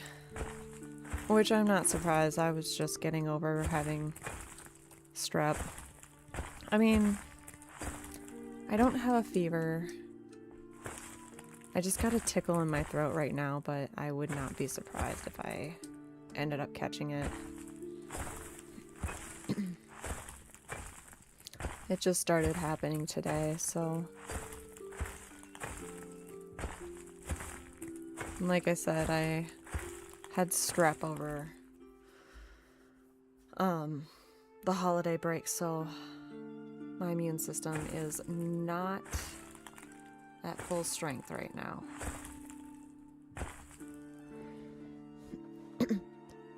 Enshrouded grass growing on its own, you want that? In real life or in the game?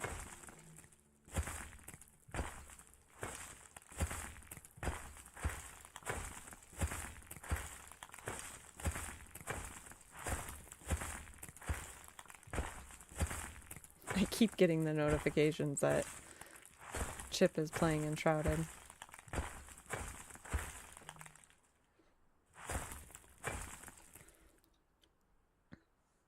Then everybody would want Enshrouded. I mean, it is a great game.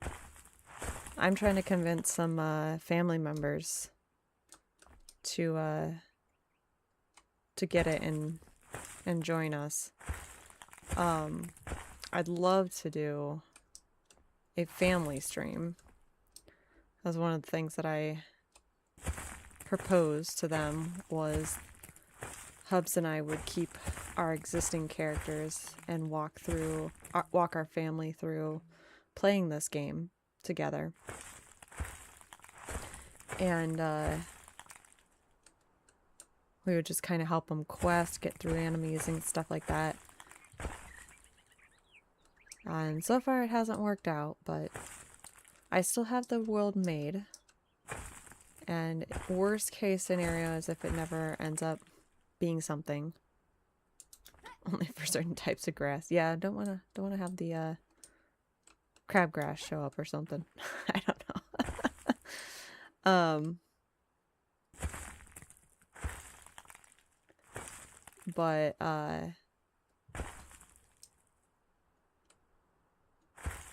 I did name it oh, what is it? Athelion, which is a Lord of the Rings reference. It is the region in which Minas Tirith is within Lord of the Rings.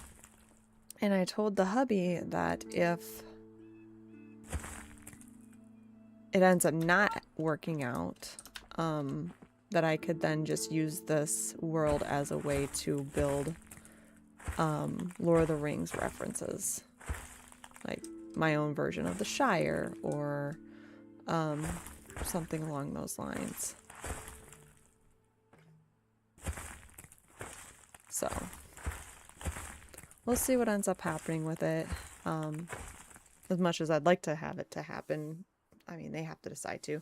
The nice thing though is that Hubs' brother is on board. It's just his work schedule makes it very, very difficult because he works 12-hour shifts. And I think right now he is in nights. So. You too. Yeah. I may not always appear it, but I definitely am a nerd. I will proudly say that I'm a nerd. Pretty much ask me most nerdy things. I think the thing that I never really got into was Star Trek, but I do know enough about it to be dangerous, mostly because of the fact that in college I had a roommate who was obsessed with Star Trek. But like Lord of the Rings, Harry Potter, Star Wars, yeah, you name it, I'm into it.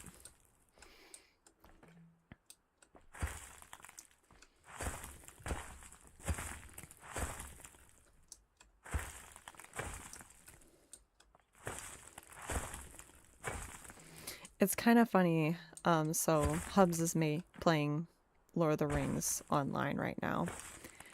And I told him, oh, I made Ithilien from Lord of the Rings. And he's like, I have no idea what that is. And I was like, you're kidding me, right? Like, I'll admit I couldn't remember exactly what Ithilien was. But I had heard it before. Have not read it, but it is on our bucket list to get the Silmarillions on audio and listen to it on the way whenever we go travel to see family and stuff. So we do have it on our bucket list to read. Have listened to The Lord of the Rings. I did struggle to read it, mostly because of the fact that if a book doesn't necessarily keep my attention, I have a hard time continuing to read it, because it's hard for me to visualize if I'm not able to keep things going. And it's very difficult to do in Lord of the Rings. Like, we get to page 50 and we're still explaining who's related to who in the Shire, kind of thing. And I was like, come on. But no, I ended up, when Hubs and I, before we got married and we were doing our long distance dating, I would actually put Lord of the Rings on audio and listen to it while I was driving over to see him. And honestly, I'm so glad that I did, because I do like the books so much better. Not from the standpoint of just reading it, but the details that they have in that book are just way better than the movies. And I'm actually really, really ticked. Like, I'm not mad about who they cast for Aragorn, but I'm so mad about how they portrayed him in the movie, because in the movie, he didn't want the power. But in the books, he knew this was his destiny. And true, he had his reservations in the books, but it was nowhere near how they portrayed it in the movies. And it's just like, dude, it kind of made, even though Aragorn was this really BA character, I was so upset with how they made him appear disinterested in what he was supposed to be doing.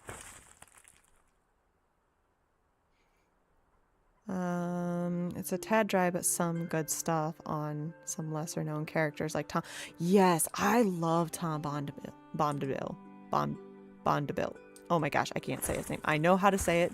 Don't get me wrong. I'm just tongue-tied right now. Yes, I love him. I love his character. He is so fantastic. And I do love that they brought him into the Rings of Power, which the Rings of Power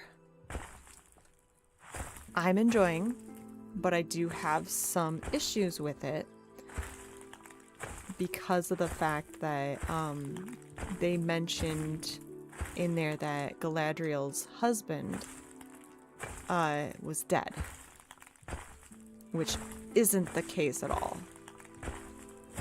So I don't know how they're going to spin that, because yeah, because he's definitely alive. She's only ever married one guy. So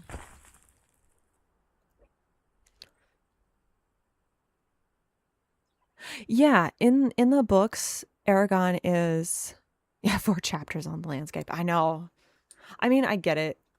I've seen the landscape in which inspired Tolkien to make a lot, or to write about in his books, but I was just like, dude, it's a rock.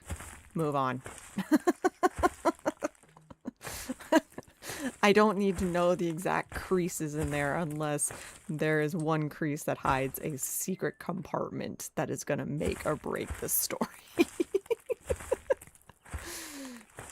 But yeah, he's completely OP in the books and barely aware. I know, that's the thing that kind of drives me nuts about Aragon in the movies is like he doesn't want this power and blah blah blah blah, and it's like in the books he's like, I don't know what my limits are, and he's more interested, he's cautious about it because he doesn't want to become corrupt in them, so that I get, but at the same time he's like, I'm gonna do what I need to do and what I'm meant to do, kind of thing. So I think who they chose as the actor was spot on. I think they did a really great job of the casting for Lord of the Rings. And keep in mind, I watched the movies before I read the books. So I loved the movies before the books. And I still do love the movies. They're just, I like them for what they are and the time period in which they were made. But I do not like how far off they went of the movies. And I'm of the books. And I'm one of those that if you're going to make an adaptation of a story, of a, like a book series, an anime series, whatever the case may be, if you're going to do that, keep with the source material. Don't go off. And I understand that's hard when you're doing movie production because there's limits to what you can and can't do in movies, and there's budgets and stuff like that, but it's like, don't go off script, don't go off of something, especially when you're entering into a material that is so beloved by so many people. Yeah, you took me down a rabbit hole here, Black Ops.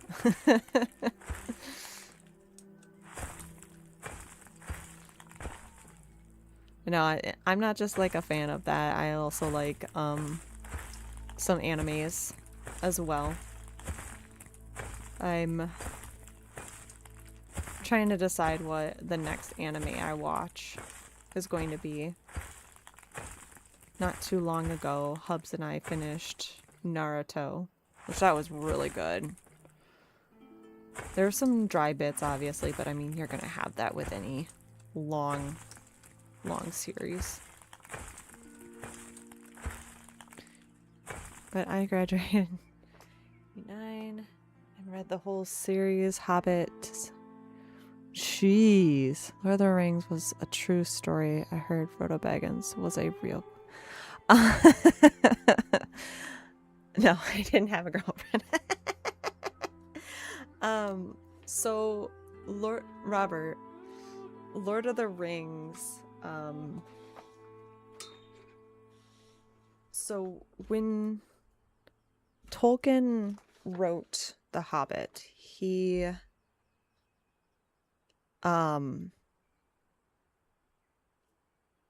wrote it for his kids, and the feel of The Hobbit is very, very different than The Lord of the Rings. I've read The Hobbit and I've read The Lord of the Rings. Hobbit is easier to read, it's not as dark, but The Lord of the Rings, a lot of it was based off of World War II. Tolkien got pulled into the war and it completely changed him to the point where his world was darker, his writing was darker. And I don't know if necessarily Frodo was based off of a real person, so to speak. I haven't heard as much about the foundation of the characters themselves, but a lot of the ideas and the inspiration behind Lord of the Rings came from World War II. Because Tolkien was just traumatized by what he had seen. Was it World War II or World War I? Now I'm blanking. Hang on. I gotta look this up. Oh, come on. There we go.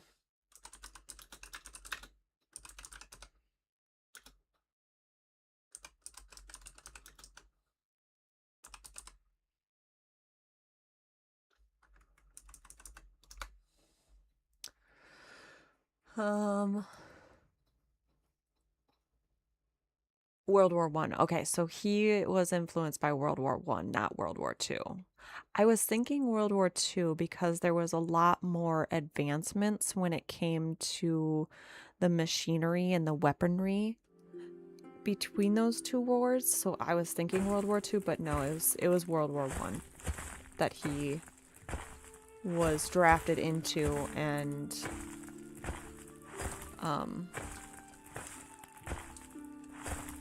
was impacted by.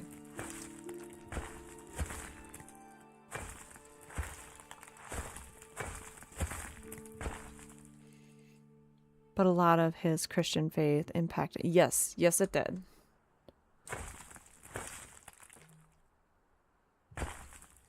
That it did.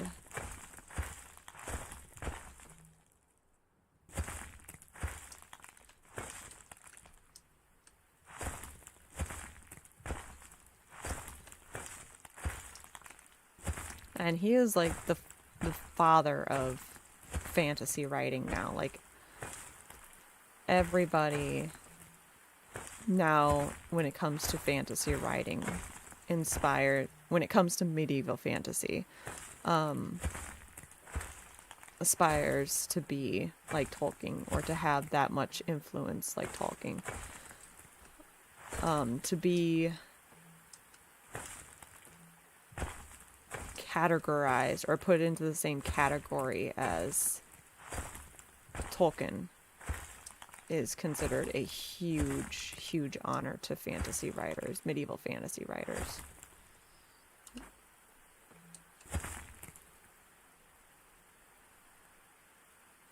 Yes. The movies were really good in their own. I will give you that, especially when they were created. I just wish that they would have stayed with the story of the books a little bit more. They did a little bit better in The Hobbit, but then towards the end, they split out. They expanded it, because even though The Hobbit had a lot of things happen, it was nowhere near what had happened in the movie. And they added a lot of information to it. It's around about 2 things private. Lord of the Rings. I mean, I can tell you one of those things inspires a lot of things.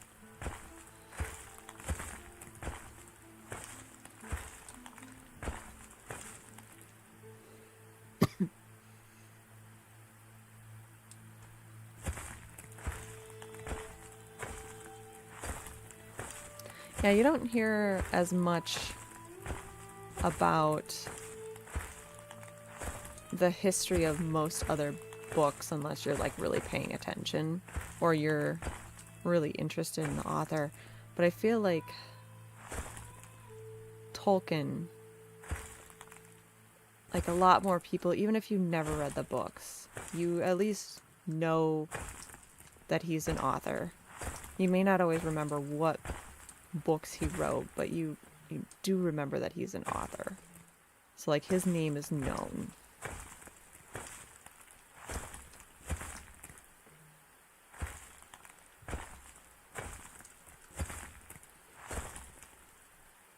Facts.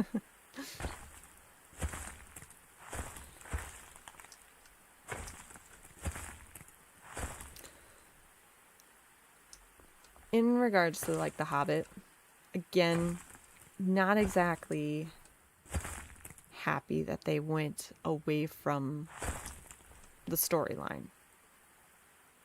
However, it is still a really good story. It's still very catching. The graphics on it are fantastic.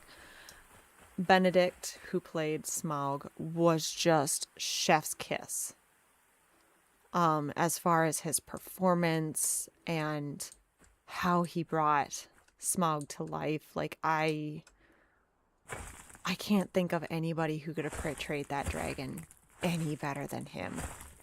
And if you ever get a chance to watch Benedict's performance, he wasn't in like some studio like they do a lot of times with anime and cartoons and stuff like that. No, they had him like in a gymnasium of sorts, hooked up to some CGI capturing equipment, and he got into the dragon character, and I am just like, I am so impressed with like how much he got into being Smaug and bringing that character to life. And I cannot imagine anybody else playing Smaug. Son Christopher passed away recently, 95.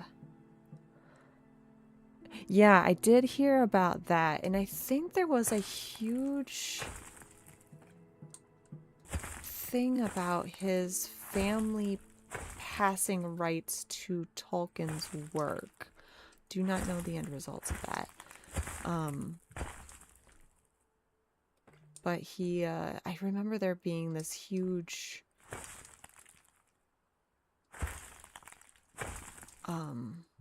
issue with, or a huge concern about who would have the rights to Tolkien's work, and then there was also talk about additional books and stuff.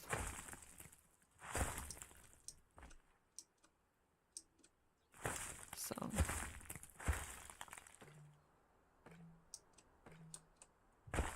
I do, like I said, I do not know where that all ended at.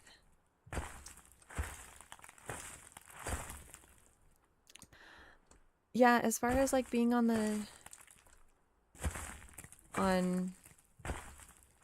as far as in relation to the books, The Hobbit did not match in regards to movie adaptation to the storyline specifically. I did like the story. If I wasn't trying to compare it to the book kind of thing. See, I'm one of those that if I'm entertained, it takes a lot for me to really dislike a movie. Took a lot of liberties. Yeah, yep. I just wish they wouldn't have been like this is a book adaptation of The Hobbit kind of thing. I wish they would have just been like, well, I suppose you couldn't really say it was anything else, because then you run into like copyright issues if you tried to make that without saying this is The Hobbit kind of thing, because of the similarities behind it. But at the same time, it's like, yeah, it did not match the story of the books at all. Which is a bummer, but at the same time, like, I was entertained. I did enjoy the story itself. So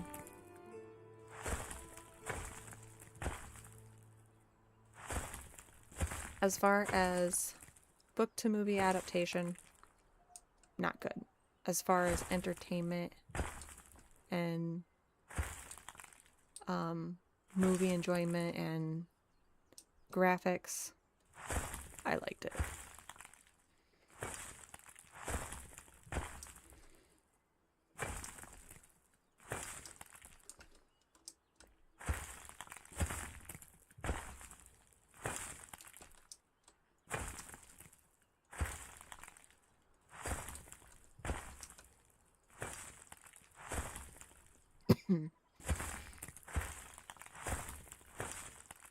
Sigh.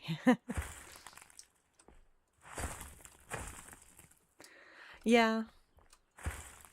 I know, I get that reaction from a lot of people too. It's like, if you separate the movie from the book, it was actually a pretty good book, or a pretty good movie. But if you were trying to compare side by side the book and the movie, it was bad.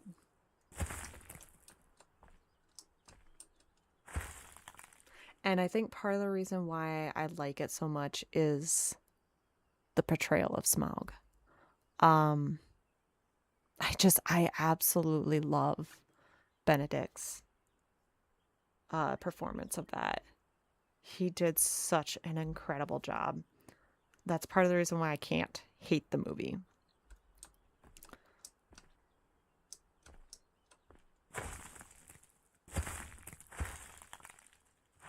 And no, he is not a celebrity crush of mine. If you think that sways my opinion.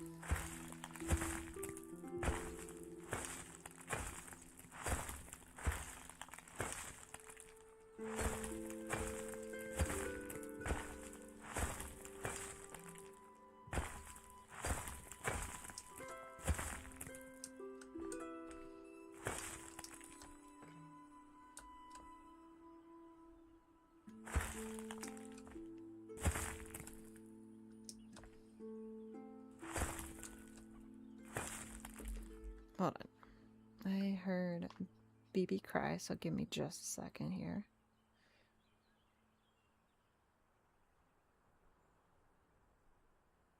Okay, nothing from Hubs. He's in charge of BB tonight.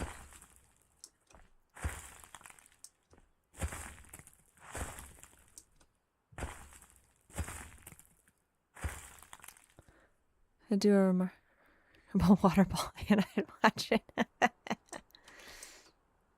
He's a talented actor. I will give you that. Honestly, I don't know if there's any role he couldn't play. Truthfully. I do really like him as Doctor Strange. I think he does a remarkable job of that.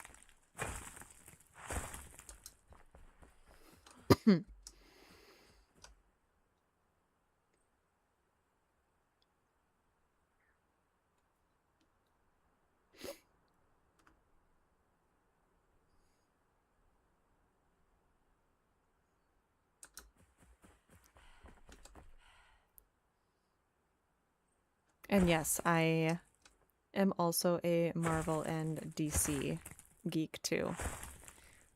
Yeah, he is an amazing Doctor Strange. I feel like we've gotten really, really lucky with the actors that are alive right now who look almost exactly like the their comic book characters. I think we've gotten really lucky with how they all match. And I'm comparing with actors who had played those roles in the past as well. Like, I feel like we've gotten super lucky with the actors who are alive and playing those roles.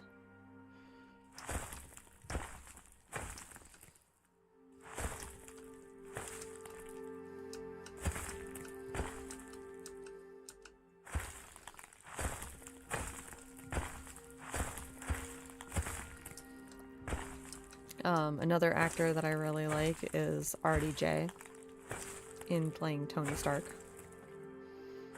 He just brings that character to life.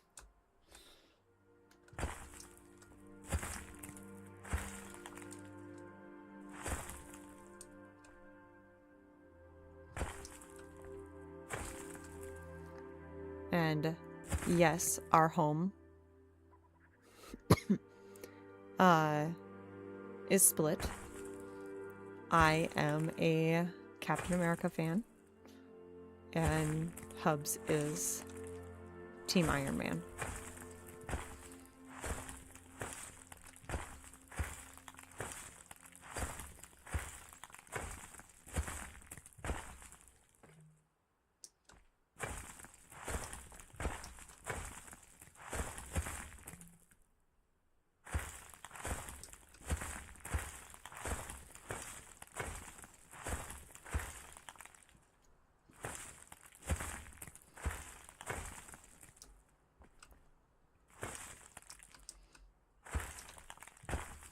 All right, Black Ops. Ultimate question for you. Who would win? Batman or Iron Man?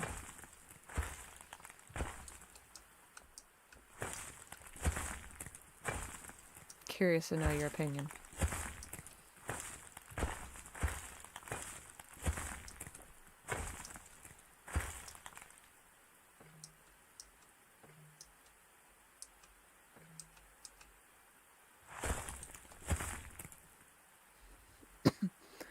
About predicting the outcome of casting for superheroes. Picking up, I hated the selection of Heath Ledger and was completely wrong about both.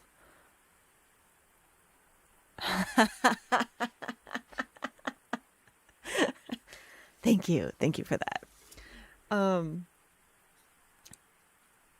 Hubs and I had that debate not too long ago about whether it would be Batman or Iron Man who would win. And it wasn't really a debate of like I was team Batman or he was team Iron Man. It was more along the lines of just sitting down and having a whole conversation about it. It was kind of funny. And we talked about like what each character brought to the table. Tony Stark is a genius. He's very, very smart. But he's not improv smart, which is, I think, where Batman has his leverage. Because he not only preps, but he has a plan. He has plan A through Z to ensure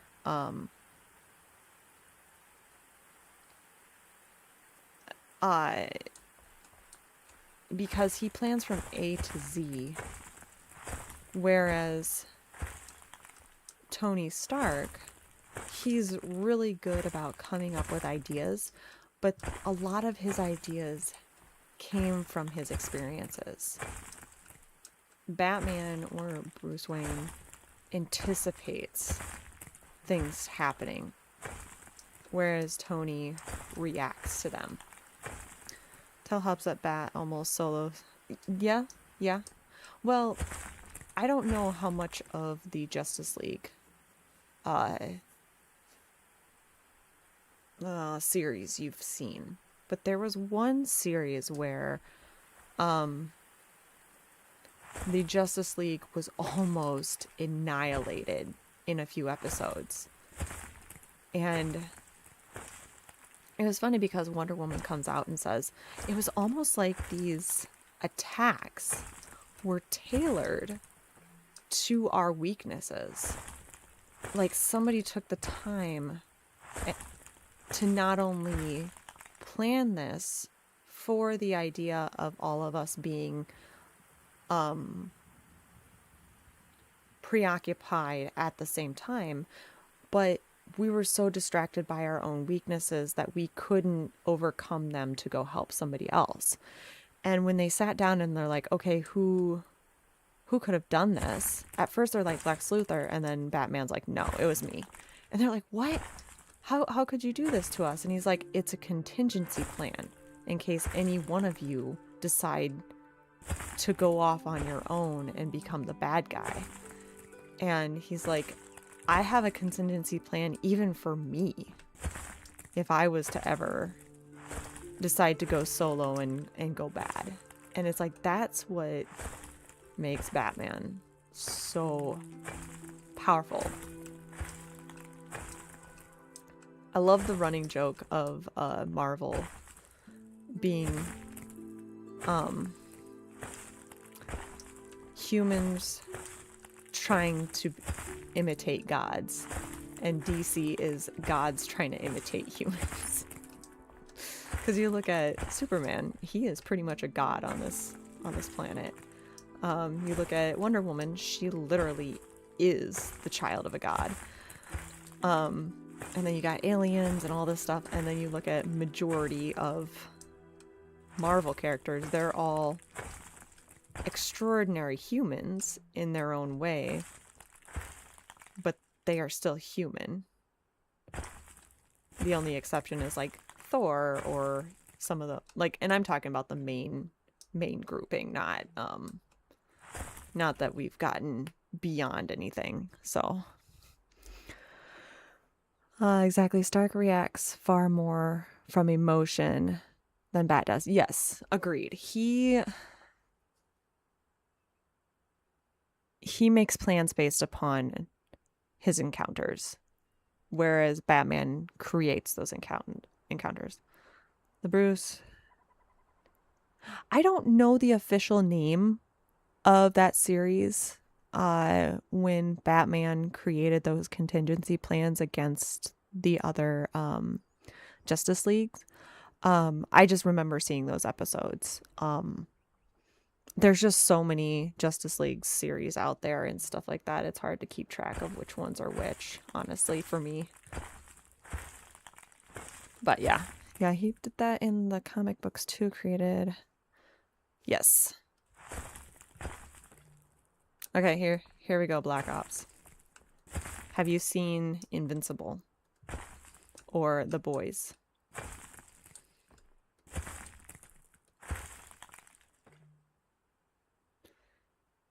Those time series, I've watched those on loop for several years. Oh, nice. Oh. Was that your way of being like, don't go bad, kids, otherwise Batman will have a plan to take you down?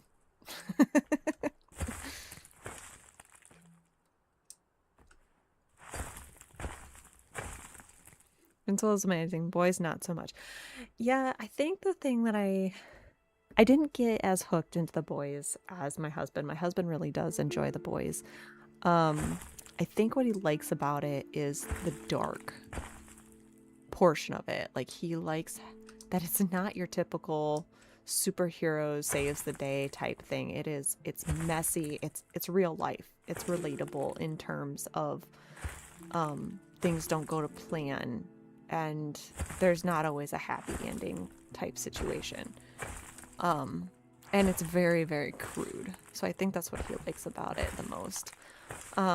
Invincible is fantastic. We are currently watching that right now. Just got back into it. There was a whole time period there where we just didn't have any time to watch anything. Joy, that's what happens when you have kids.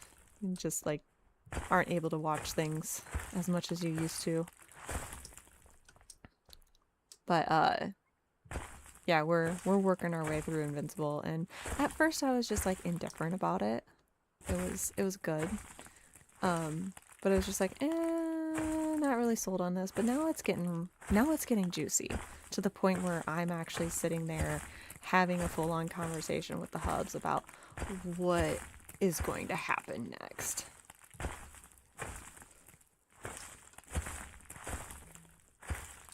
So it's kind of interesting.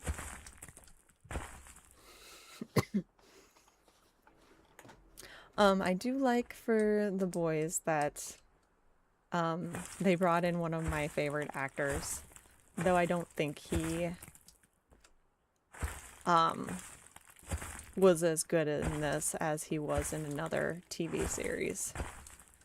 But it did give him a chance to like be outside of his norm, so to speak, which was great.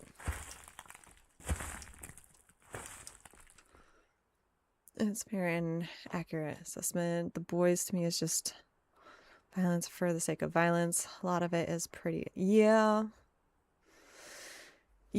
it's not your fantasy superhero, which is what I feel like Marvel is, even sometimes DC, because at the end of the day, the superheroes do win. Even if it doesn't necessarily happen as quickly as, say, Marvel does, it still happens. Whereas, like, in The Boys, yeah. It is definitely the ugly side of life, I guess, is the best way that I could describe it.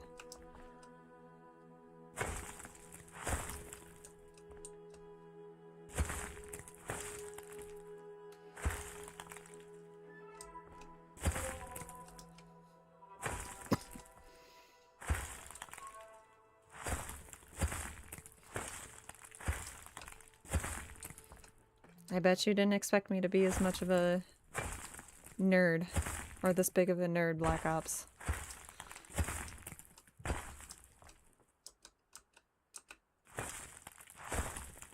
Wrong. I like the darker type of superheroes and superhero stories, but The Boys was... Yeah, in the beginning, I thought it was really good because it had vision. Or, like, not the superhero vision, but, like, it had a trajectory that I could follow. Now it's just gotten messy for the sake of being messy. And I feel like it's kind of a loose cannon. But then again, maybe that's what it's supposed to be, is just like a complete loose cannon of everything that happens.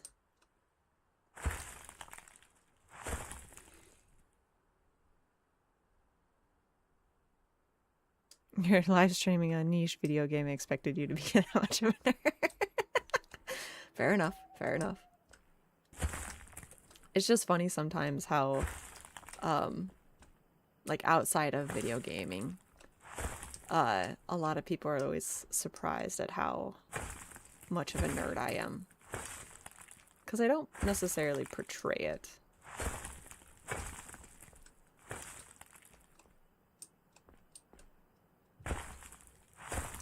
But yeah, complete nerd. I will attest to that. Okay, I'm gonna go. Oh shoot, I didn't realize that was open. Dang it. That was supposed to be closed.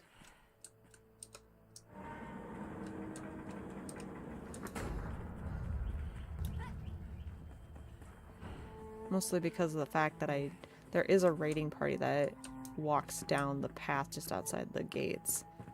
And not that I couldn't take them, I just get annoyed whenever they come in and attack me.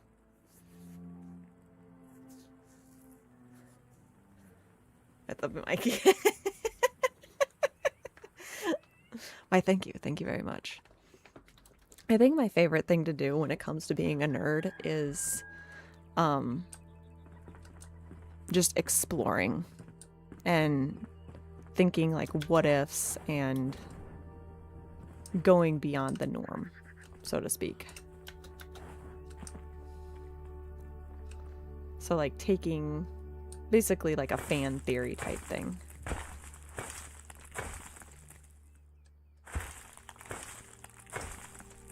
Or like what ifs, or talking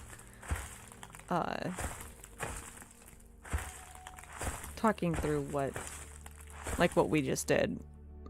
Tony Stark versus Batman. Things that may or may not be able to be proven beyond what you know about the characters and stuff.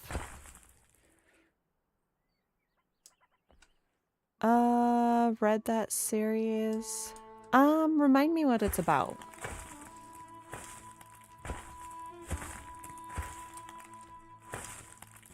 I've read so many books.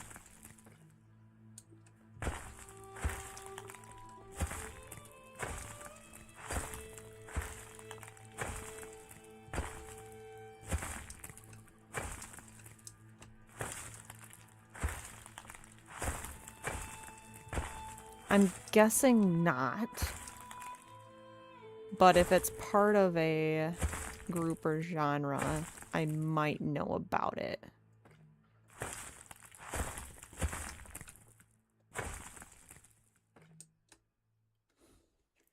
But pretty sci-fi fantasy stuff. Okay. I'm guessing probably not, unless I'm giving a little bit of idea what it's about.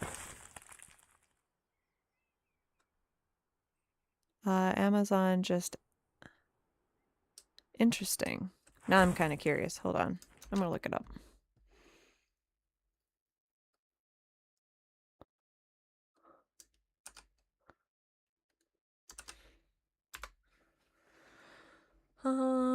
Landmark sci-fi series about the collapse of Galactic Empire.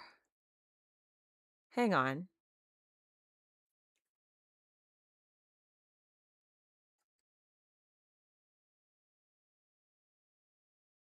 Galactic Empire.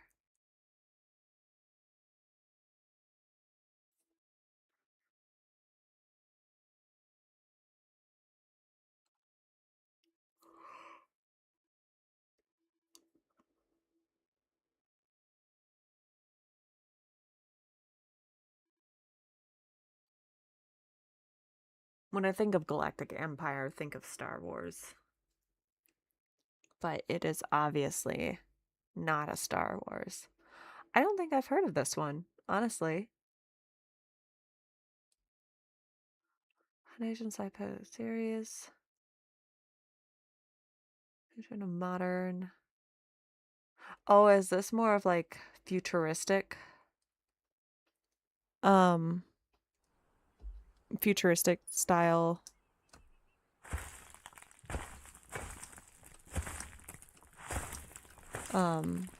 Sci-fi and stuff like that.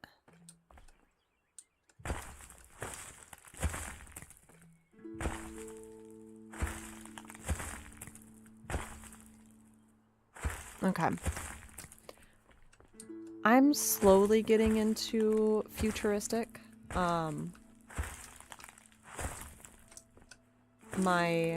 I think the most futuristic I ever really get into is like Star Wars.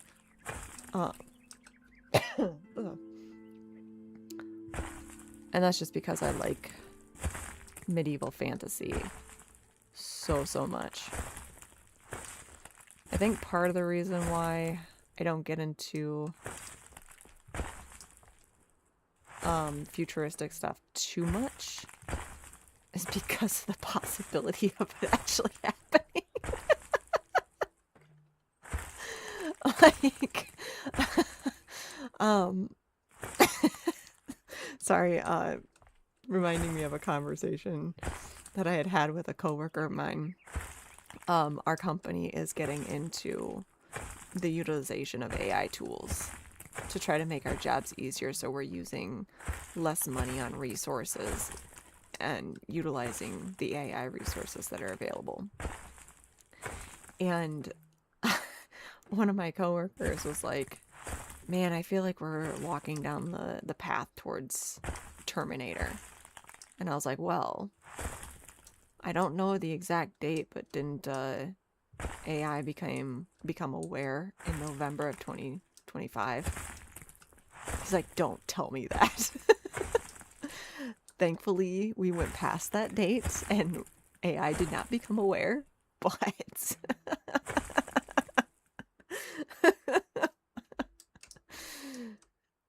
it's just a funny thought a little bit, where it's like, wait, this is something that could happen.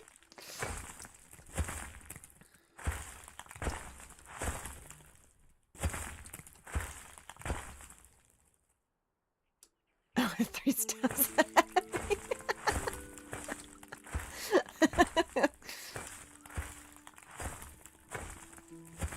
Yeah, it was just a really funny conversation that I had with a coworker.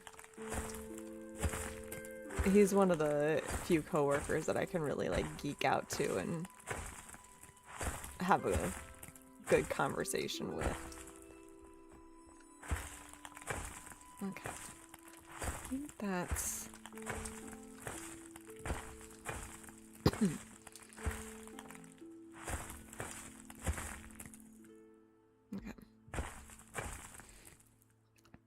What did you walk into?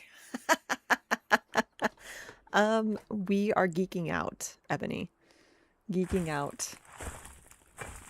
You missed the whole geek conversation that Black Ops and I have been having.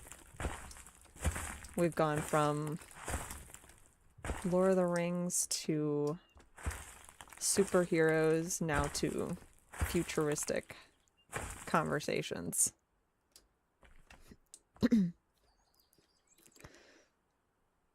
Says AI is just subject to experiences and some extent of consciousness. Yes, that is very true. And it is crazy to know, or crazy to think about, like, what it is going to be able to do in the future. Corporations don't want to talk about that because, you know, I don't know. I'm not in any position to be part of that conversation. I just have it for fun.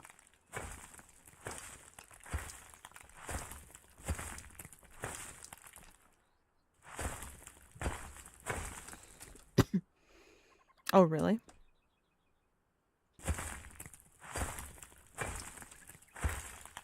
I didn't know you were into that type of research. You mentioned doing research, but I guess when I think of research, I always think of like scientific research, kind of like what my friend is doing. She works for a company that, oh, what is it? Not medical, but does,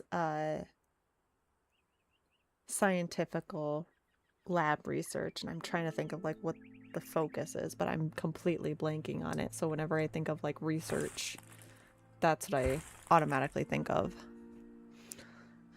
System for handling calls at one point. Last month, the guy supplied to a customer and said it was not AI and apologized for sounding. Ooh. Yipes. Yeah. There's a lot of concern around AI. I like it for what I'm using it for. But I'm not in any position to push AI's limits other than having it help me with tasks. Quantitative research and oh, so you're dang girl. And I'm over here in my digital marketing role being like, oh, AI's kind of fun.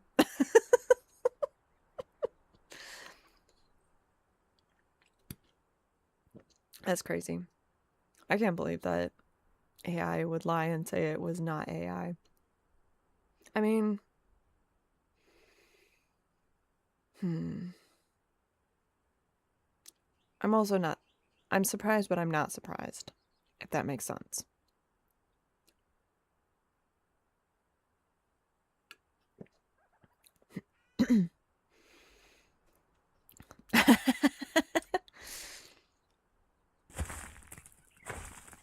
No wonder you're so good at organizing storage, Ebony.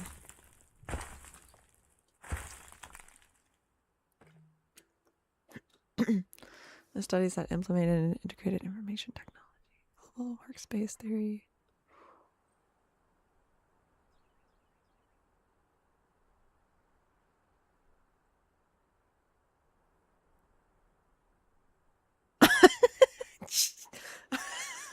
I'm like reading through what you're saying, Ebony, and I'm just like, oh my gosh. And here, I'm just asking AI to help me with writing social media posts and stuff.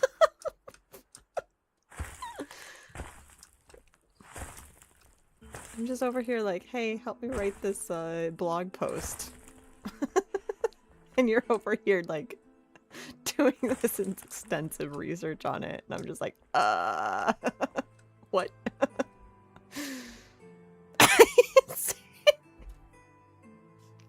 What have we walked into? The future. How's that? Answer.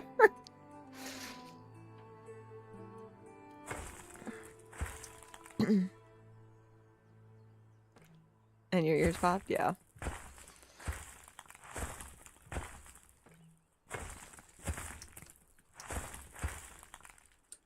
Yeah, we were talking about a book series that Amazon is adapting. I had never heard of it, but it was mostly because of the fact that I'm more into um,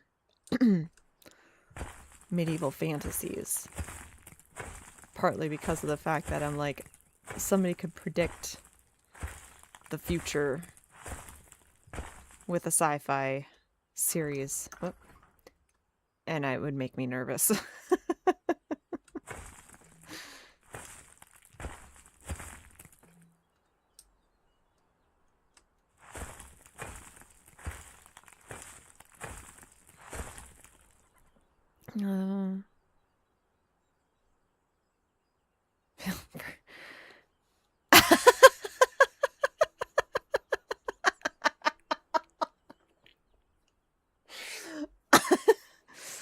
Don't worry, Black Ops. We can nerd out for our superheroes and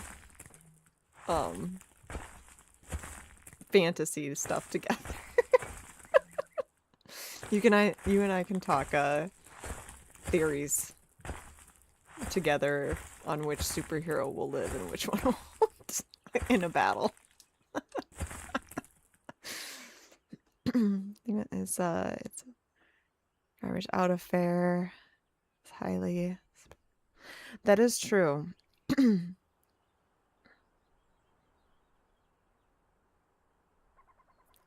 That is very true. You do hit on a good point there.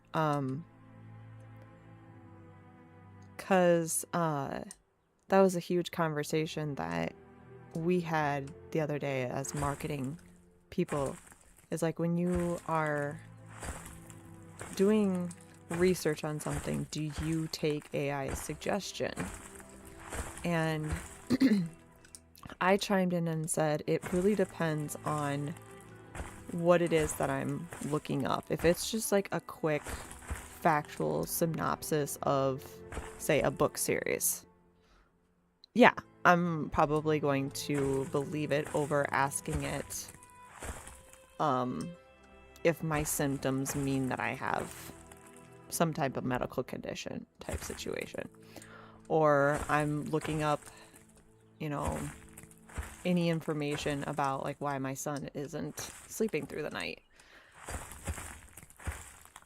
It's, in some situations I'll believe it, in other situations I will not. And it's just because of the fact that it is still pretty young. It doesn't know everything, and it's combing the internet for information, but not always using the most factual information.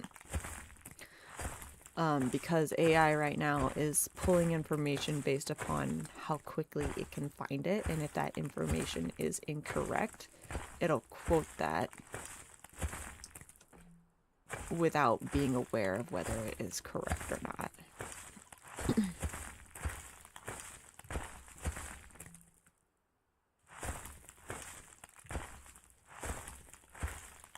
And that's just like my experience in digital marketing, because we do have to try to accommodate a lot of our content for like website and blogging and things like that for our company, to try to work with AI and try to work with search engine optimizations and things of that nature. Excuse me. To make our content searchable for our viewers.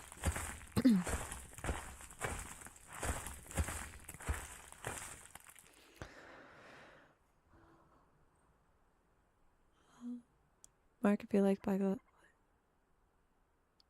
Oh, okay. I mean, whichever you prefer. I'm okay with calling you Mark. I'm okay with calling you Black Ops. I usually go with usernames until I'm told something different. So if you prefer me calling you Mark, I have no problem doing that. Totally messing. Yeah, Ebony, I'm very impressed with your knowledge too.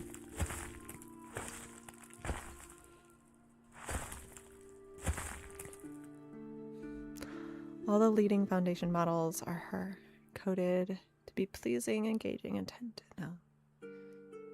Yes. Yes. No, I completely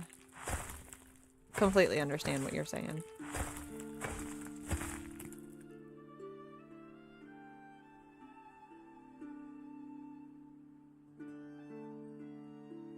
Model training, data cutoff. That is very true. Like ChatGPT is several years cut off. Like it doesn't take into account recent information and research. So if you're asking it that type of information, it's gonna only pull from a database that is that old. The nice thing though is that a lot of like what we're doing too is also, I don't know why I'm doing that, is pulling from the internet. So somebody types into Google, for example, and they're like, hey, what is oxidation control in pet food? And that's just in relation to like my job a little bit.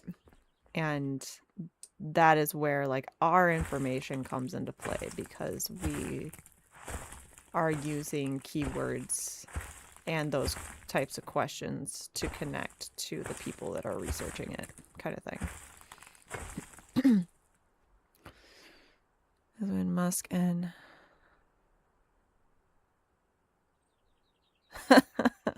yeah. See, you know stuff too.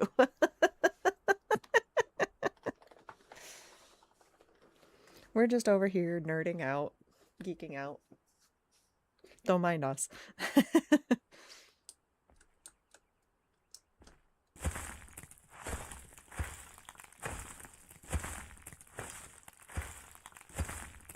All right, Ebony, let's hear the depths of your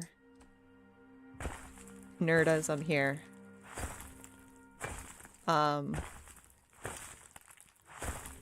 Are you big into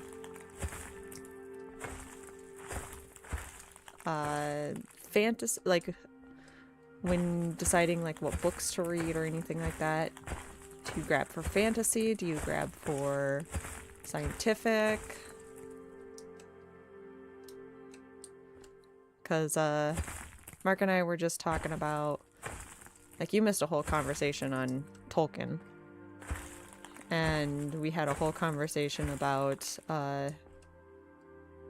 Batman versus Iron Man.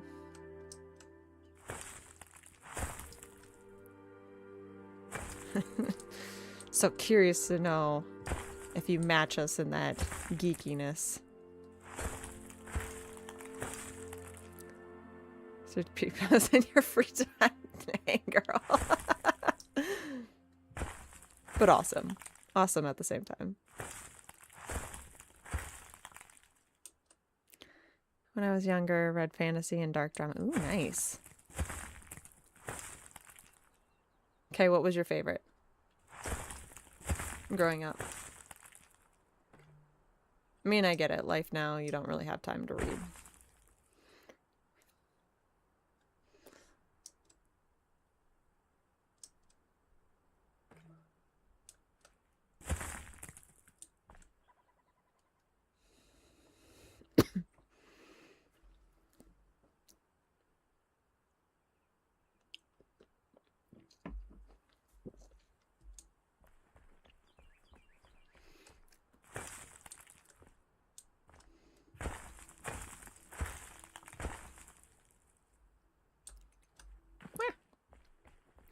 Seniors in healthcare. Interesting.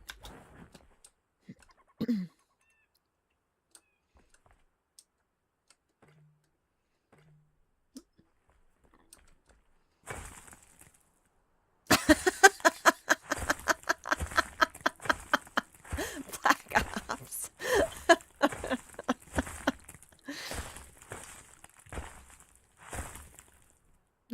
Independent research and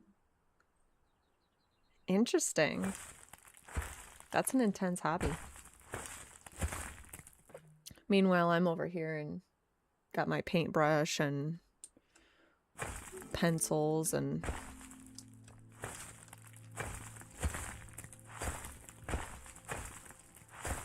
my notebooks full of story ideas.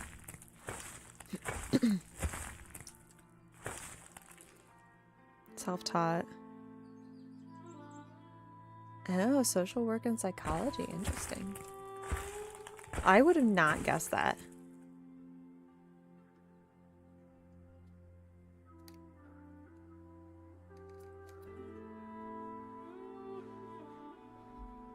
Mark, you did it again. What do I paint? It's been a really long time, but really it really just kind of like whatever inspires me. I used to do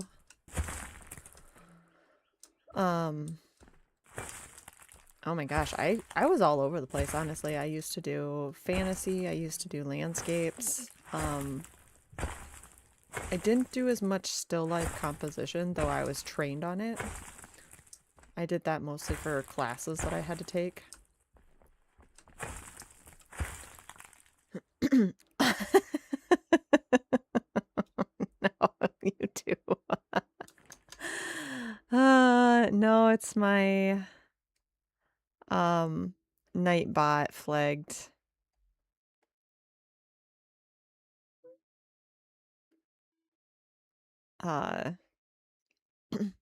Flagged everything.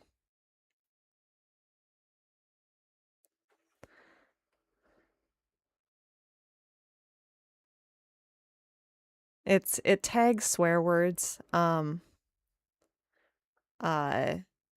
because when I started the channel, it was Animal Crossing, and a lot of people that watched my content had kids that were very young ages, and I didn't want to have any of that, any swear words or stuff like that in there, so that's why Nightbot is coming in and being like, hey, naughty, naughty.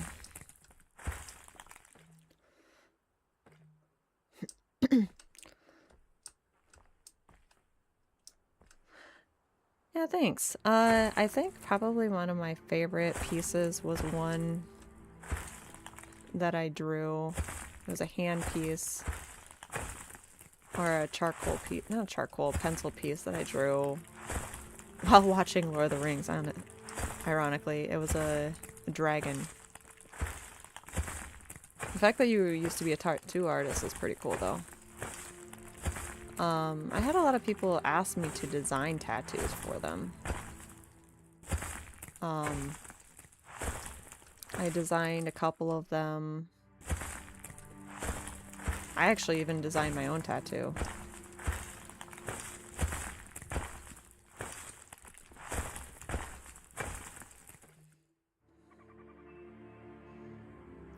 Say shrimp. Oh, good. Yeah, I'm not mad about it. It's just, like I said, how I had Nightbot set up because my niece and nephew used to watch my streams too.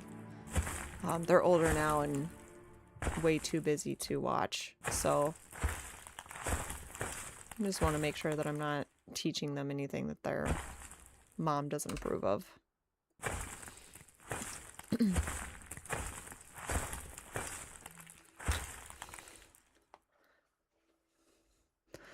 Doesn't develop my major for nice data. Interesting. It's so cool to see the wide range of lifestyles and backgrounds that everybody has, and just one simple game brings all these different personalities and industry focuses together. It's fantastic. I love it.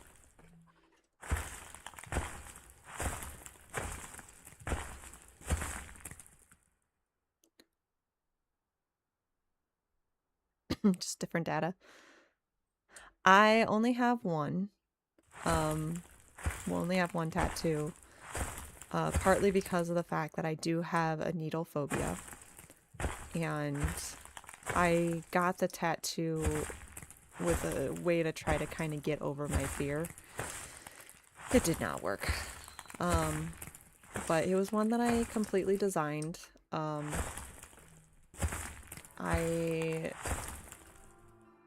It took me 5 years to design it and work it out.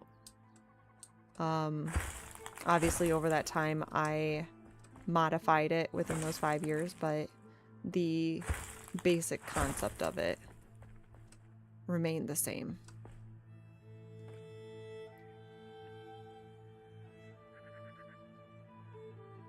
This lady in Chisel Chips live strap the other day, and we ended up on the phone for... Yeah, I've had that happen as well. It's awesome what brings people together. I had a friend of mine, I haven't spoken to her in a long time, but she and I met through Enshrouded as well, and I stayed up until like 4 o'clock in the morning just chatting with her. It was the most amazing conversation I'd had in a really long time up until that point. Just because of the fact that it was when I was kind of getting back into everything. Getting back into streaming after having my son. And she and I just connected. We had a great conversation. Who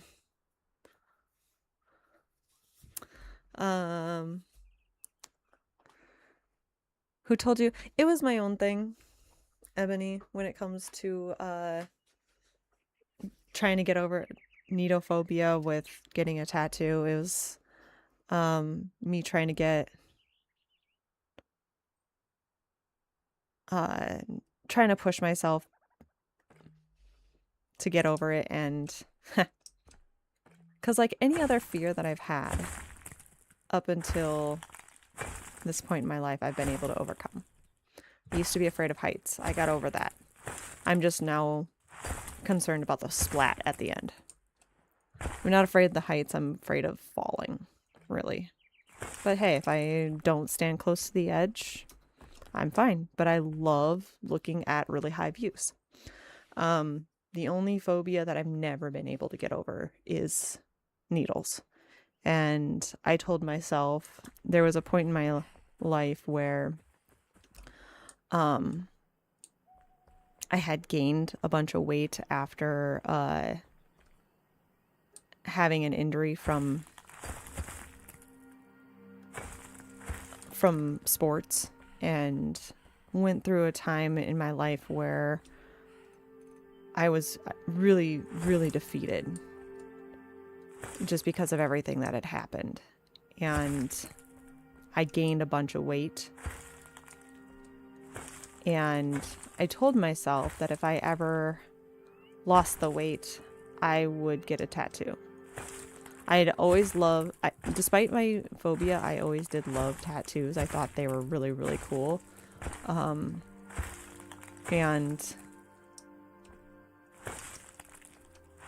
it was something that I always wanted to try to push myself to do. And I got 90% of the way there, and I decided, you know what, I'm gonna do it, because I spent 5 years trying to get this weight off. And that last 10% was something that I would have to pretty much be really, really dedicated. And I was already dedicated as it was. I was an athlete up until I was a junior in college. So it's like, the thing that caused me to gain the weight happened during the my senior year. And I gained the weight that summer from senior into freshman year of college. And so I was like, if I ever get this weight off, I will push myself to go get this tattoo. And I got 90% of the way there. I was already doing pretty much everything that I could to get the weight off because I was an athlete. I was a college athlete, and it was just like that last little bit, I would pretty much have to do extreme stuff that I wasn't sure was going to be healthy for me. So I was like, you know what? I got majority of the way there. So I ended up doing it. And me and that lady is super, super awesome. Friends over the years. Nice. Never got into the Star Wars galaxy or WoW. I've had a lot of people tell me I should get into WoW. I think I'm overwhelmed with the expansions of WoW and how many there are. It's awesome. Oh, thank you so much. In all kinds of shapes. Yes. I think it also came down to, feeling that self-confidence in myself again. And I think that's what made me decide to get the tattoo, was because of the fact that I was like, you know what? I finally feel good about myself after what had happened. I finally felt confident with myself again. And I was like, you know what? That last 10%, is it really worth it? Or can I celebrate what I had achieved? And I decided to celebrate what I had achieved leading up to that point. So yeah. I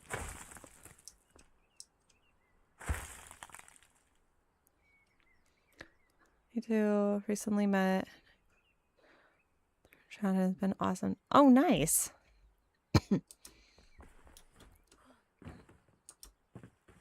Yeah, like I said, it's awesome to see everybody who is a part of this community. Like, never outside of Enshrouded, I doubt our lives would have ever crossed paths. And it's just awesome to see the type of people this game has brought together.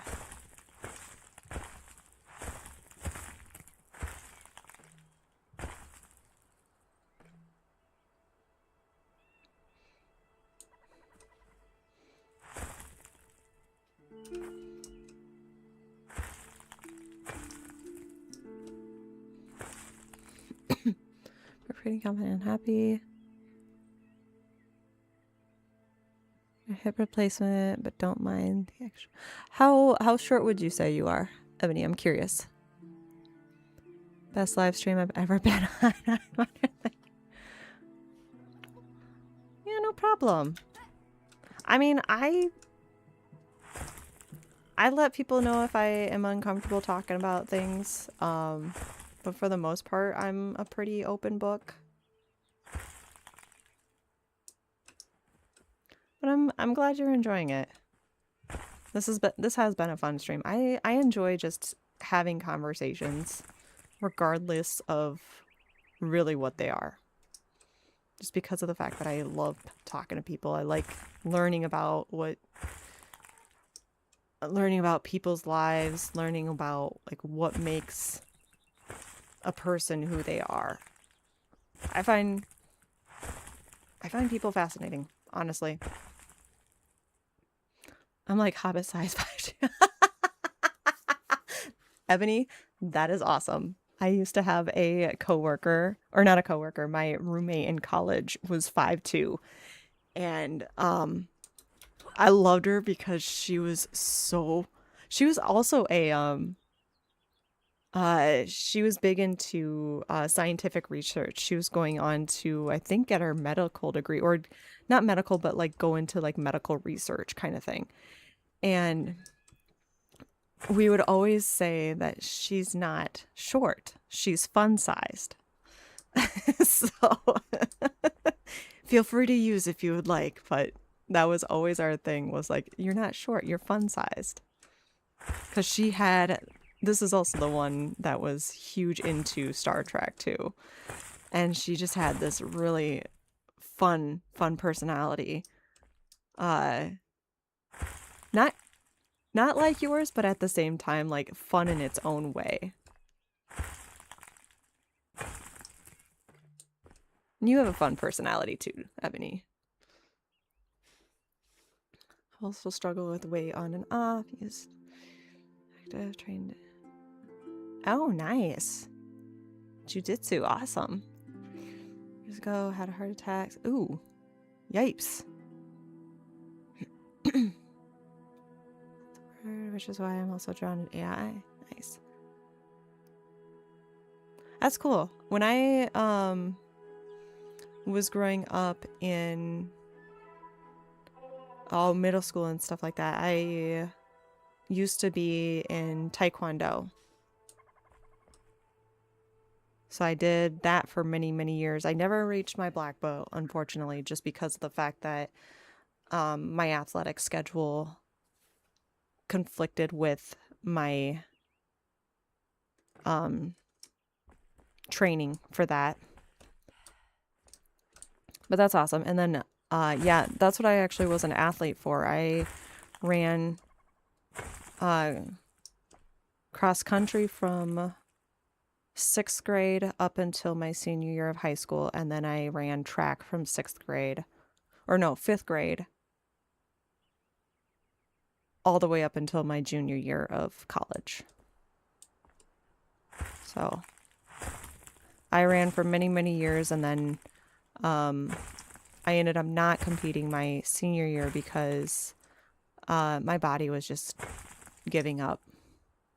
And I kind of got tired of being in the training room on average of 6 hours a day. I was done. I lost the joy of it. I lost the reason why I was competing. It became a job to me, and it wasn't one that I was enjoying anymore, unfortunately. Despite loving the events that I competed in, which is a bummer because I really did love what I was competing in, but it felt like a job over time. So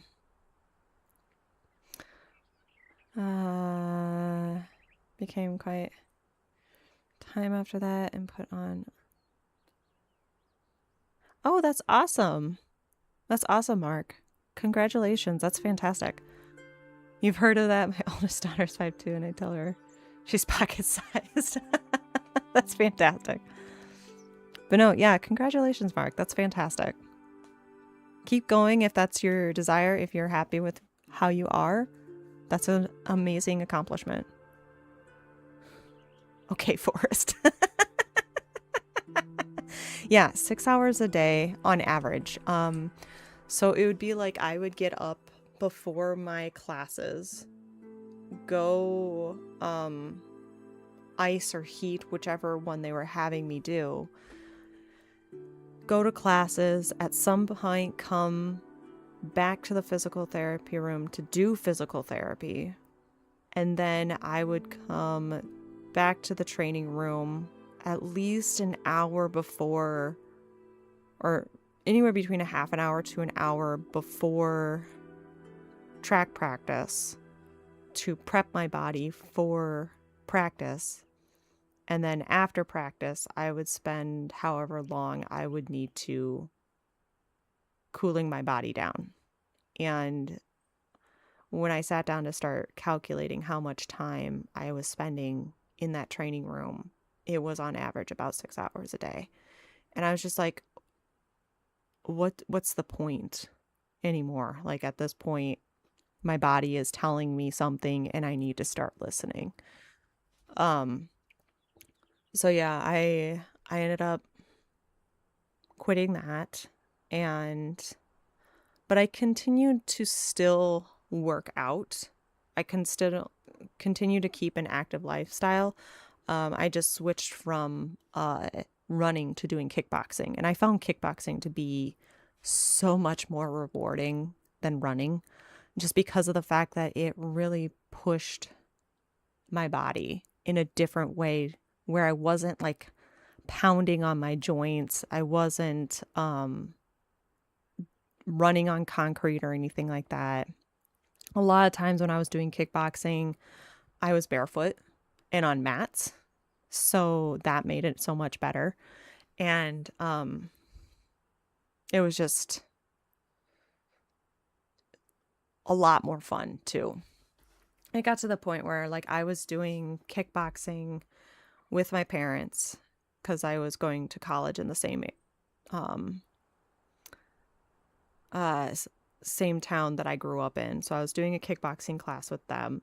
And then a friend of mine in college was interested in learning about kickboxing. So it's like I would get up in the mornings to go kickbox with my mom and dad, and then in the afternoons, after classes, I would go kickbox with my college friend as another workout, because she was like, I want to go work out, but I'm like not in any sports or anything like that. So I was like, sure, we can go do this. And it was so much fun. And then like every other weekend, well, sometimes it was every weekend, but another friend of mine from college, he and I would go play racquetball. So like my lifestyle still was very active even after I stopped running. I was still very, very active. And I think the changing of how I was working out and what I was doing was what my body needed to help me lose that last bit of weight that I needed. So it was awesome. I absolutely love kickboxing. It is a legit sport, like you said, Mark. Amanda Waller. Oh my gosh, where is that name from? Oh my gosh. Amanda Waller, Amanda Waller. Oh no.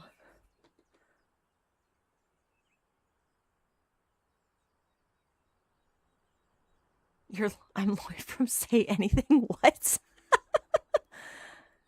That's how about tattooing eventually. It doesn't. But sometimes we just need to switch gears and drop. Yep.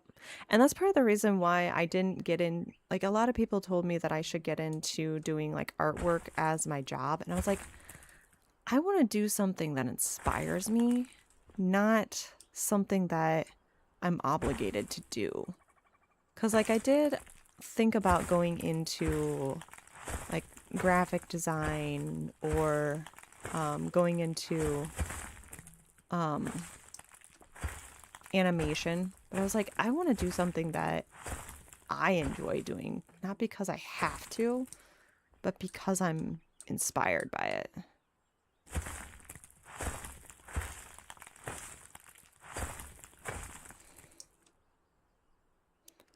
Amanda Waller sounds very familiar, and I'm kind of mad at myself that I can't think of who it is.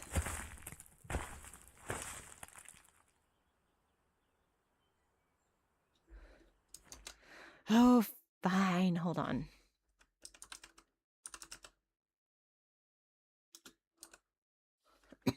Fictional character. I knew that. Oh my gosh. I am really, really pissed at myself for not remembering who she is. I love and hate that woman at the same time. I love the conflict that she brings into everything, but oh my gosh, I hate her too. And I think that's why I love her so much, is because I hate her so much.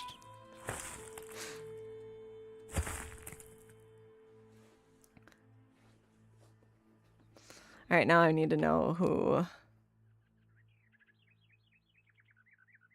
Lloyd from Say Anything. Okay.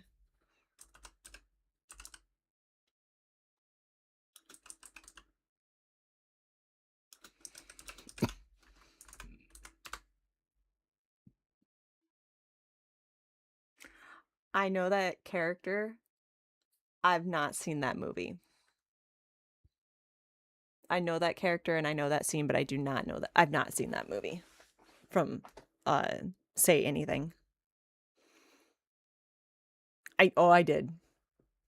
Mark, I totally did when I saw who it was. I was like, dang it. Just don't tell the hubs that I've had to do that.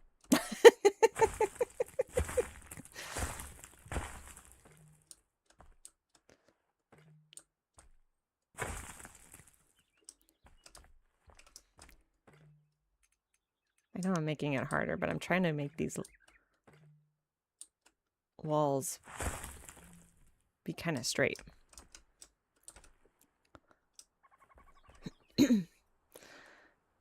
It is. It is a compliment. So Amanda Waller is a very intelligent person who utilizes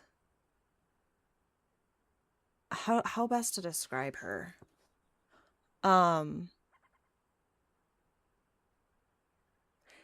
She's a person that thinks 5 steps ahead. She's no Batman, but she thinks 5 steps ahead, and she's the person who is trying to control, like, her ultimate objective is to protect the US from supernatural people. So like Superman, people like that. That's her job.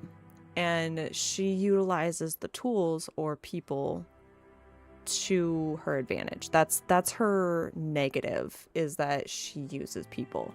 Her positive is how intelligent she does and how she thinks of things in like a contingency type situations. So yeah, she is a badass. She really, really is. And I love that about her. I just hate that she uses her abilities. I just hate that the way that she uses her abilities.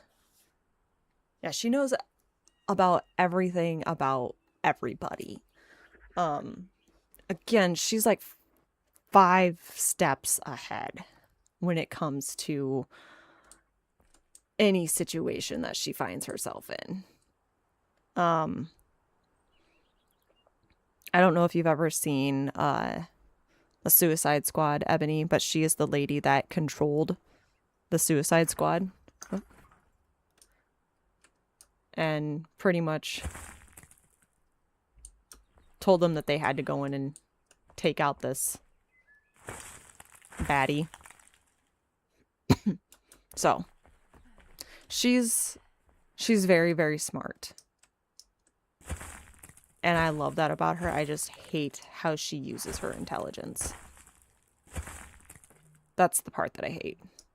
But to be compared to her as far as like intelligence level, that is actually a really, really strong compliment.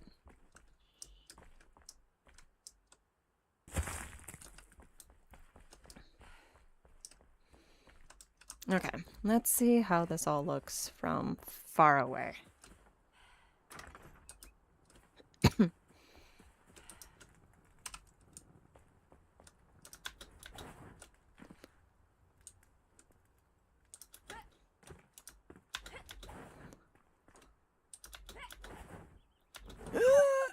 Forgot the stairs were there. Okay. How am I gonna do this? It's kind of what I hear from people who read my research. Steps ahead, but doesn't help my situation.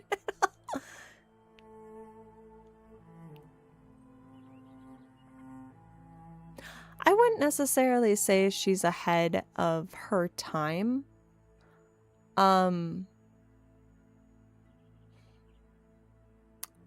Let's see, how best to describe her in that situation.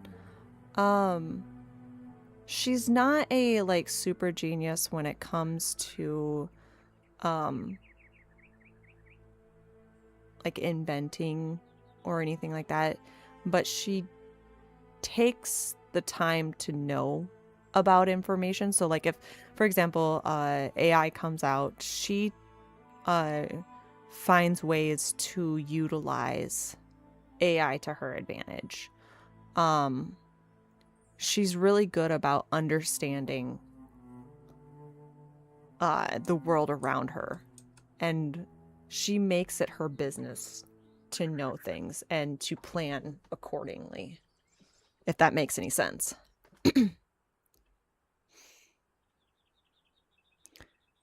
So punked a god. That is true. That is true. I did see that episode, or I did see that that piece. I have not seen Black Adam all the way through. Hubs did see that, and he's like, you need to watch this. Not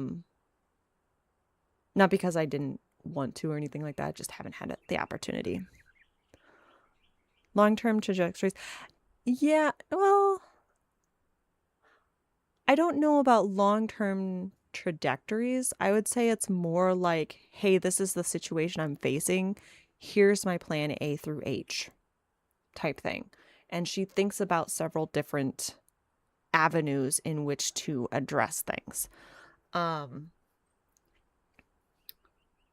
would say that's more of along the lines of what she's like. Whereas like you get somebody like Tony Stark that experiences a situation and invents something to make that situation benefit him. Whereas Amanda Waller sees the situation for what it is and figures out how to overcome or how to best that situation based upon the tools that she has available to her, kind of thing.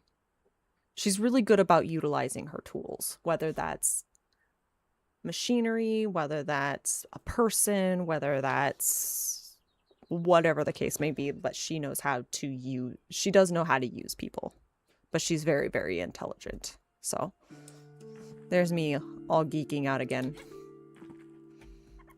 Mark's over here like, oh my gosh, she's doing it again.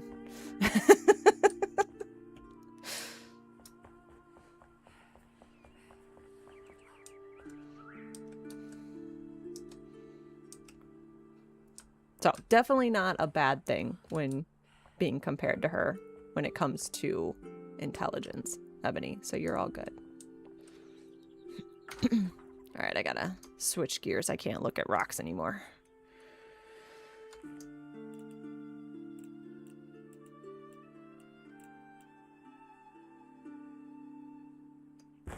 Yep.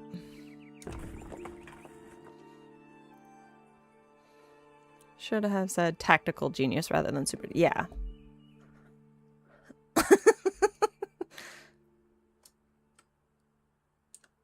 Yeah, she's definitely a tactical genius. Okay, so I did put that right. Okay, hang on. How do I have this? Okay, perfect. 3, 4.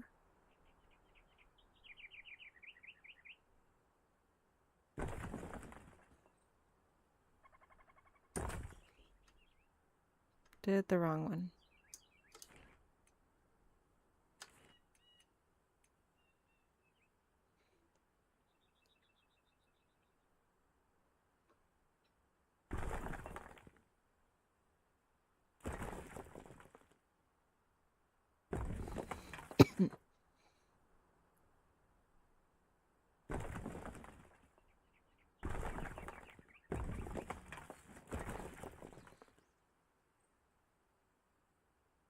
You should. You should, Ebony. Ebony. Why did I say Emily? Oh my gosh. Sorry about that.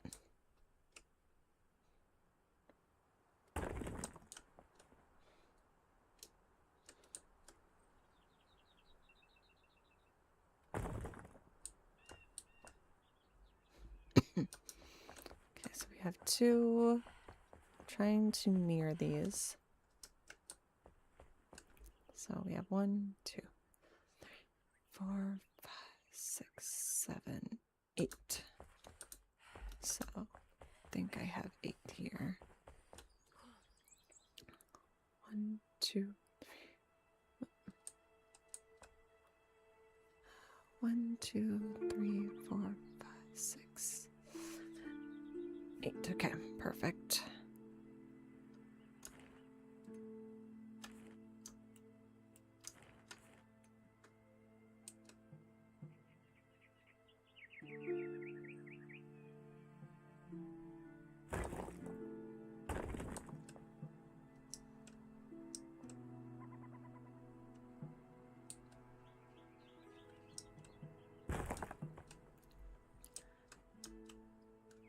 So, Mark, are you ready for this?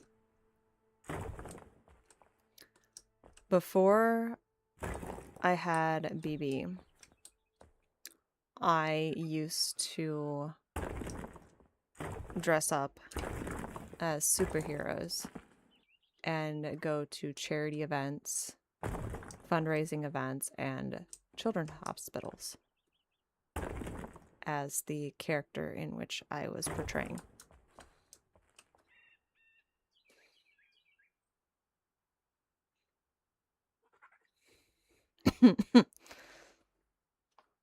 It's possible to...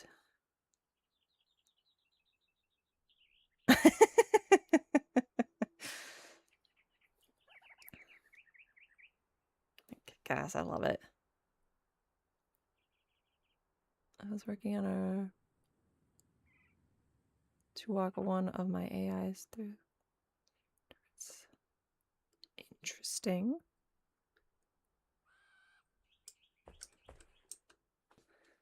Very interesting, Ebony.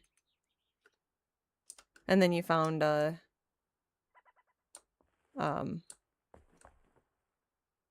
Chisel's stream and it was like up all over. It's all over now.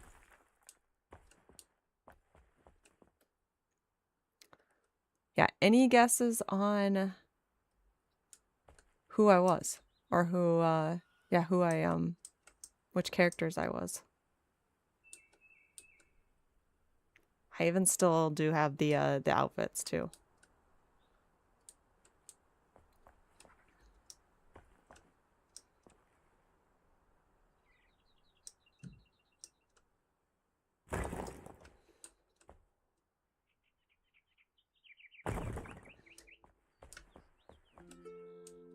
I have 3-page protocol. That is crazy and fantastic at the same time.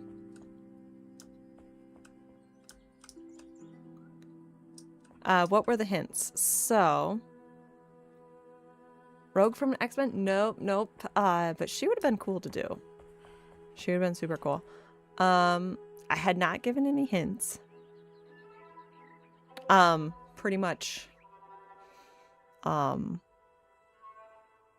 everything. I like DC. I like Marvel. I love Star Wars. I love Harry Potter, Lord of the Rings, Naruto. Wonder Woman is too long. That was my mother.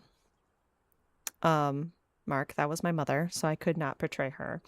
No, the running joke with Wonder Woman was my mom looked almost exactly like Cindy, who played Wonder Woman on the TV show. And I kid you, almost exactly. So the running joke was my mother was Wonder Woman. You never saw my mom and Wonder Woman in the same room together. But no, not Wonder Woman. That role was already taken. So our group had the rule that you could only cosplay characters that weren't already taken. And I joined the group kind of late, and Wonder Woman was already taken by another person. which I didn't have a problem with. That was okay. That was a lot to live up to, being Wonder Woman. I remember enough Mars. So let's see. Making sure that I have the correct universe. Both of them are Marvel characters. Brandon's stuck on X-Men. Did she appear? And both of them are in the second cluster of Marvel movies after Endgame. Black Canary? Nope. Canary is DC.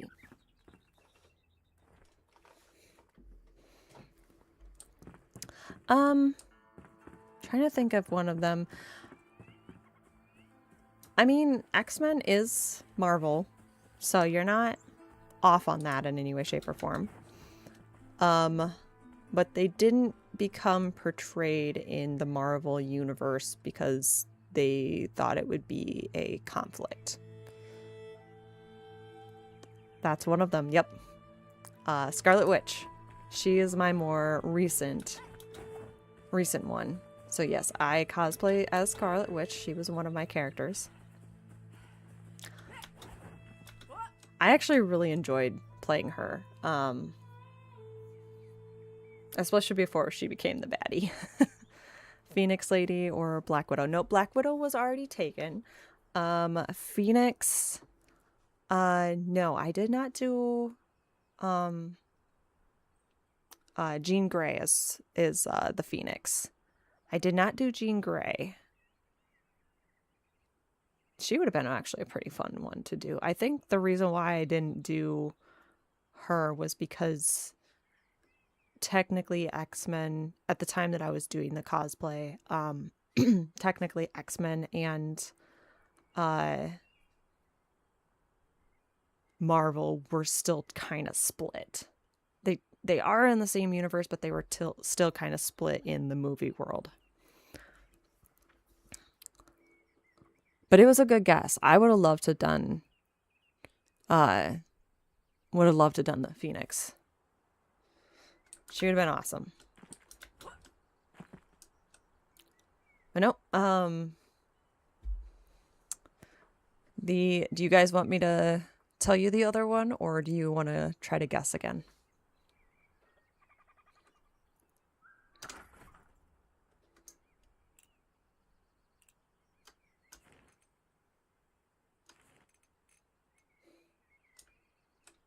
Gamora? No.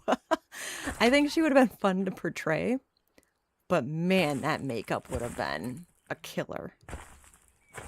Turning yourself green every single time. Oh, that would have been awful. Watchmen was a good series.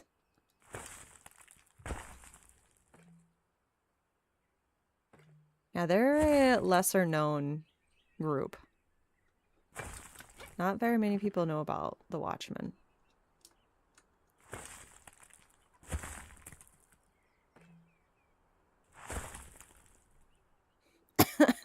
Gamora, not the orc. Gamora, she was Thanos' daughter. She was the one who fell in love with Star-Lord. She was green. I think the person you're thinking of, Ebony, is the She-Hulk. So there are two. Well, here, hang on.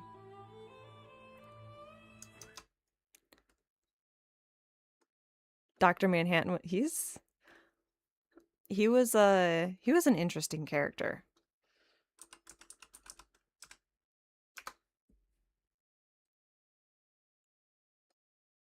So this is Gamora. She was just a green-skinned individual, alien. I don't think she had a lot, like, as far as superpowers. She was just a really great assassin. And then She-Hulk is more recent. This is She-Hulk. So this person. So those are the two differences. They're both green, but She-Hulk is like the Hulk. Extremely tough and durable, I guess is the best way to describe her. You got the second one, Mark, Captain Marvel.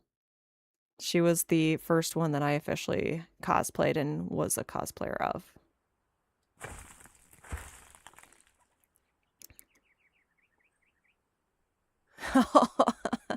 But she's from World of Warcraft. Okay.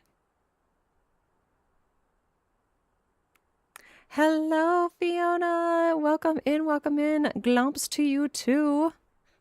We're just over here geeking out and talking about superheroes and all that fun stuff.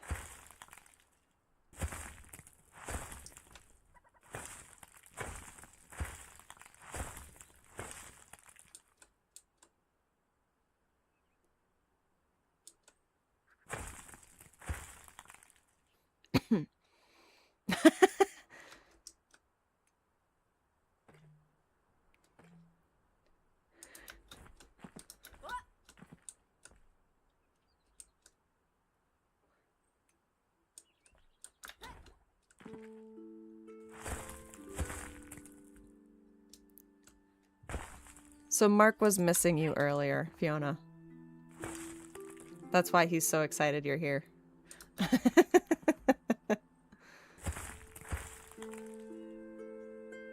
Them sounds. Yeah. Gamora, Ganora. Yep.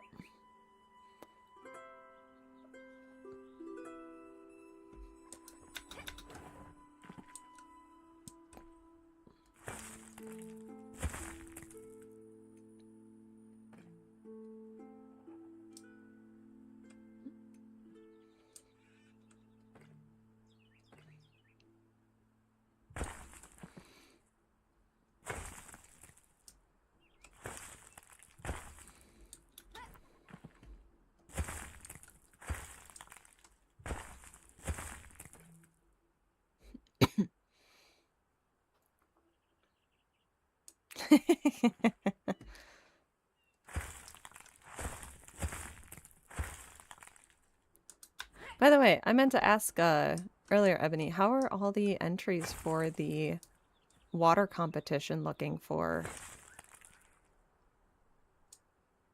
from Chip's stream? I'm very curious.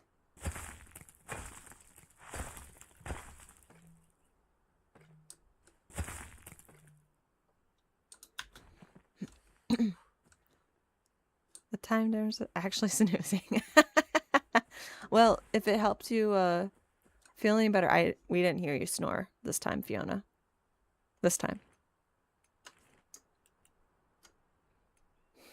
There it is.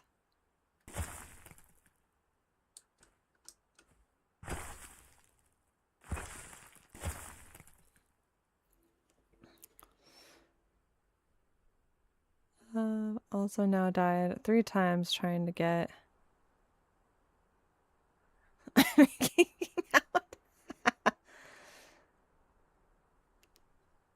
sewers. First place has to. What? Timus, I'm still waiting for you to come visit us in. I think he's been there in at least one stream that I know of, Fiona. Schools. A toilet dragon? Wait, are you talking about the dragon that was made out of these materials?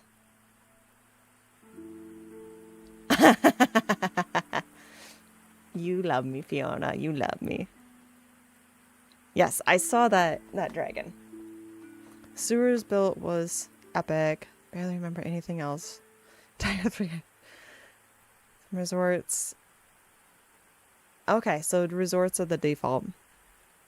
I'm still blown away by that that ruined castle that was built in. Oh my gosh, now I'm blanking. Where is it at? Where is it at? Heartblood Lake. And part of it was sinking and underwater. Like, that one, it just blows me away. I love the one with the dragon, but to me, that sunken underwater one was just chef's kiss. Like, oh my gosh, I loved that build. Like, it inspired me to want to do a Lost City of Atlantis build. Really? The sewers are even better than that. Dang.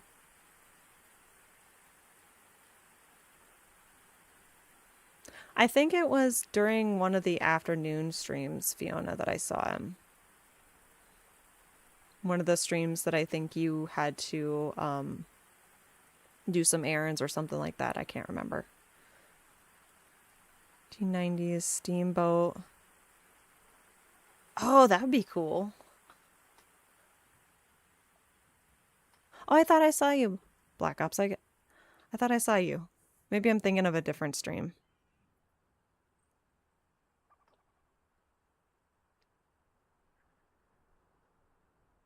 Oh, the whole build with the boat was underwhelming. Oh, that's too bad. That's too bad. Yeah, I've been wanting to go take a look at some of the submissions. I haven't had a chance to do that just yet. A mushroom house. The entire level 2 altar space. There was nothing else. This won't choose interesting. I came in when Chip was talking about the Hobbit holes that he was inspired to build off of. I don't remember what submission that was, because I came in as they had come into the world, so. That one looked pretty cool. The thing that I liked about that one was that they, oh,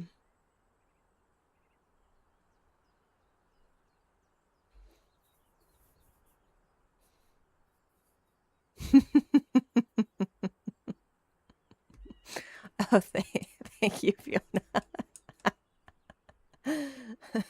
I'm feeling the love. I'm feeling the love. Hey, sometimes it's hard to remember which stream and which location. I just get excited about seeing everybody. I've seen so far, sewers, ruined castle, timber builds projects are strong contenders for being chosen by the judges. Results are nice, but predictable. Yeah, I thought about submitting, so here, I'll show you guys what I did. But I'm probably not going to redo this. Here you go, Fiona. You're gonna get a sneak peek. I've been trying to keep this under wraps just because of the fact that it's not done, but this is my part of my, oh my gosh, my desert build. So this is all down here is going to be filled with water. It's going to be a fountain.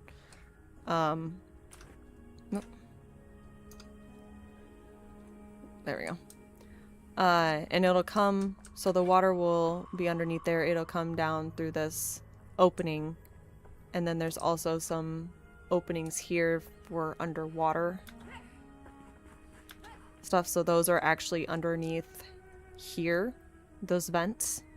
You just can't see them because of the overlay of the texture. But they are the vents that go through the building, come out that way. So I thought about remaking this in a level 2 altar and having it be more of a square presentation and showing them that, but man, it took me forever to do this build. Like this, it's more complex than it looks, honestly. Like I look at this now and I'm like, oh my gosh, I could have totally easily done this, but no, like it's way more complex than it looks. I mean, hours played, maybe. But no, this is a joint project that I'm doing with Ebony. So Ebony, or not Ebony, oh my gosh, Eden. She is the one who games on Jersey Stream, and she's been building all of his stuff, and she and I are doing this project together. I'm working on this altar right now, but the goal is to create this whole desert city vibe, and we're using 3 altars to cover this whole entire, pretty much this whole entire plateau. And this upper level is going to be pretty much the palace, and then this lower level is going to be the village. But this is that, and then currently Eden is working on that. That is her build right now with Jonathan. They are creating a wizard's tower for this build. It is a little bit different than what you would typically put into like a desert build, but we wanted it to be that way because in our, as we talked about it, it's like it made sense that the wizard would bring materials from outside the desert to work for what they're trying to do. So yeah, she's working on this. I don't want to disclose too much just because of the fact that it's still a work in progress. She's still doing a lot of things. I don't know how comfortable she feels about sharing it yet, but that is what she's working on with Jonathan. And I will show you this first level though, because this is incredible. So we've got a square building pretty much. So very evidently square. You walk inside. We've turned it into a circular room. Or she has. Not me. She has. She has done an incredible job. And the floor pattern is amazing. I think Jonathan helped design this. But they are just fantastic. And I know she's like going back and forth on loving and hating this build at the same time, because she's like, I love it because it pushes me outside my comfort zone, but I hate it because it's pushing me outside my comfort zone. But they are doing some incredible work in here. I don't want to show anything more in case they're not comfortable with sharing it, but I did want to share this with you guys. So this is their project. Nope. But hey, Ebony, if you ever want to do a project together, let me know. I am more than happy to do a collab build. So, but this has been my build thus far. We have not done a conjoined piece as of yet, but that's what she's been working on. This is what I've been working on. And then we'll start tying everything in together and start figuring it all out. Who didn't invite me? Yeah, Eden is an amazing builder. Yeah, they do live in this game. Well, 3 Wizards Town is definitely a love-hate relationship. I'm not stressing her. She's coming in whenever she wants to. I just gave her ideas, and she takes them and runs with them. Like, I gave her some inspiration. It's like, this would be really cool to see and build. And she's like, I'll work on making that happen. We talked through a bunch of it, and she was cool with it. And I was like, hey, these are some of the things that I would love to see in this build. Lobby area, which is what we just kind of walked into, where you walk in and it's just like, boom, you're in pretty much a whole nother world. Told her we needed apartments for the alchemist and Lady Leclerc, and I wanted a library, a research level, and an observatory. And she has taken that and just run with it. Like, just absolutely ran with it. I was not telling her how to do anything. The only thing she asked me about was like which blocks I liked, and I was like, I like these, but at the same time, I'm not wanting to give a lot of my opinion because I want her to utilize her creativity. And that's the kind of builder or collaborative builder I am. I don't like to sit here and be like, you have to do it one way or you have to do it another way. I want somebody to utilize their creativity and their inspiration. And hope she gets a telescope. We've talked about that, Ebony. I don't know how we're going to do it. We've talked about it. I don't know if she thinks it's possible or not, but it would be really cool if she did. I told her I'm not going to tell her exactly how to build. I'm not going to tell her what she needs to do. I want her to be inspired and I want her to feel proud of it. Like, she's got barrels. Oh, that's a good idea. That's a really good idea. It is possible. That is true. I'll have to share that information with her and see what she says.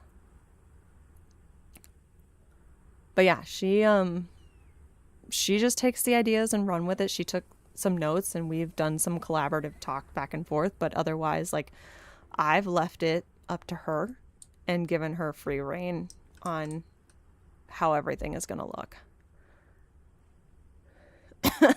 Okay, I can do that. I'll come back through and share it with her, or I'll actually message her about it after the stream and tell her that you suggested using barrels if you want it for a telescope. Be a compliment. Oh, that would be a good one. I'll have to see what she says. Steampunk, yes. But yeah, this is our collaborative build, but like I said, I'm always open for collaborations and ideas.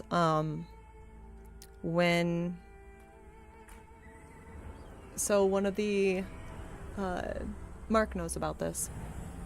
I have another world called Athelion, and that world, my goal is to have my family kind of play and run in that one. I got some family members that either have Enshrouded or they are interested in Enshrouded. Need Ebony in here too. Hey, Ebony has actually come into the world and helped me organize my storage. I really appreciate that. So she's awesome when it comes to that. But yeah, I have a world called Athelion, and my goal with that world is when we're not streaming the gameplay, I am creating builds that are known within Middle Earth. Maybe not exactly, like I wouldn't necessarily be able to do exactly Bag End, but do something like a Shire inspired build, or try to build the two the two statues of the kings of oh my gosh, Isildur and his father. So that would be what I would try to build within that world. And yeah, that's my goal for that one. I do not know if anybody else from my family would be interested in building like I am. But that would be what I would try to do for that world. I do want to open up a world where I do collaborative builds with other people. Hopefully when they do creative mode, that would be fantastic. I would love to do just a collaboration build with somebody where we're using a level 4 altar and we just go crazy. Go crazy with the building, go crazy with the inspiration and things of that nature. So I'd love to do that. I'd love to do like realistic builds. So like either or famous builds, I guess. So either like Hogwarts or Neuschwanstein Castle, things like that. So I would love to do those types of builds. I have to replace my faucet in the morning and do some other adulting. Awesome. Really enjoy hanging out. Aw, thank you so much, Mark. Thank you so much for joining us. You have a wonderful, wonderful night. Good luck with your faucet. Our faucet is leaking and it's driving me crazy.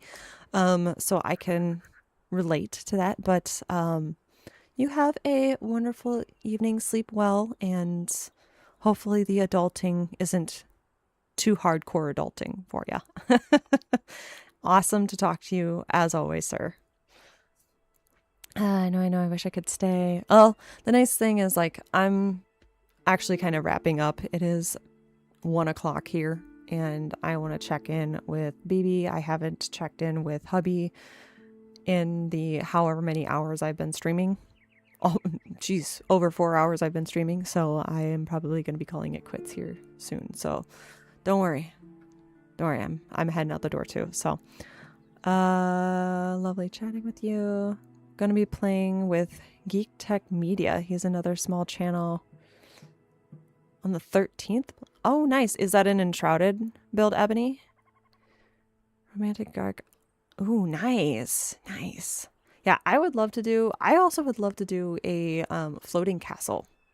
I would love to do a floating castle. I did see a recent video where somebody kind of gave the lore of a floating castle, that the shroud was coming in and they commissioned a wizard to try to get the castle to float, and it caused this castle to break apart. I thought that was the coolest build ever, and I would love to do something like that. It would be super fun to do a like, oh, what's the word that I'm looking for? A ruined build, but yet at the same time, floating castle. Well, Ebony, maybe that can be our project, is the floating castle. That could be our build together. But anyway, guys, I am actually going to call it a night. I know I didn't get as much accomplished tonight as I wanted to. I was mostly working on carving out the rock face, not as exciting stuff, but needs to be done. And I figured, hang out with everybody while I'm working on these builds and stuff. So, but anyway, thank you guys so much for joining me tonight. It was a lot of fun. Great conversation. Absolutely loved it.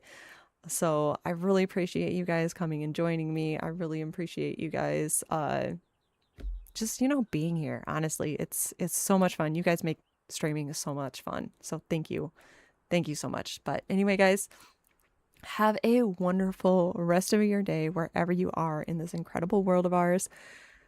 And I will see you all in the next one. Bye.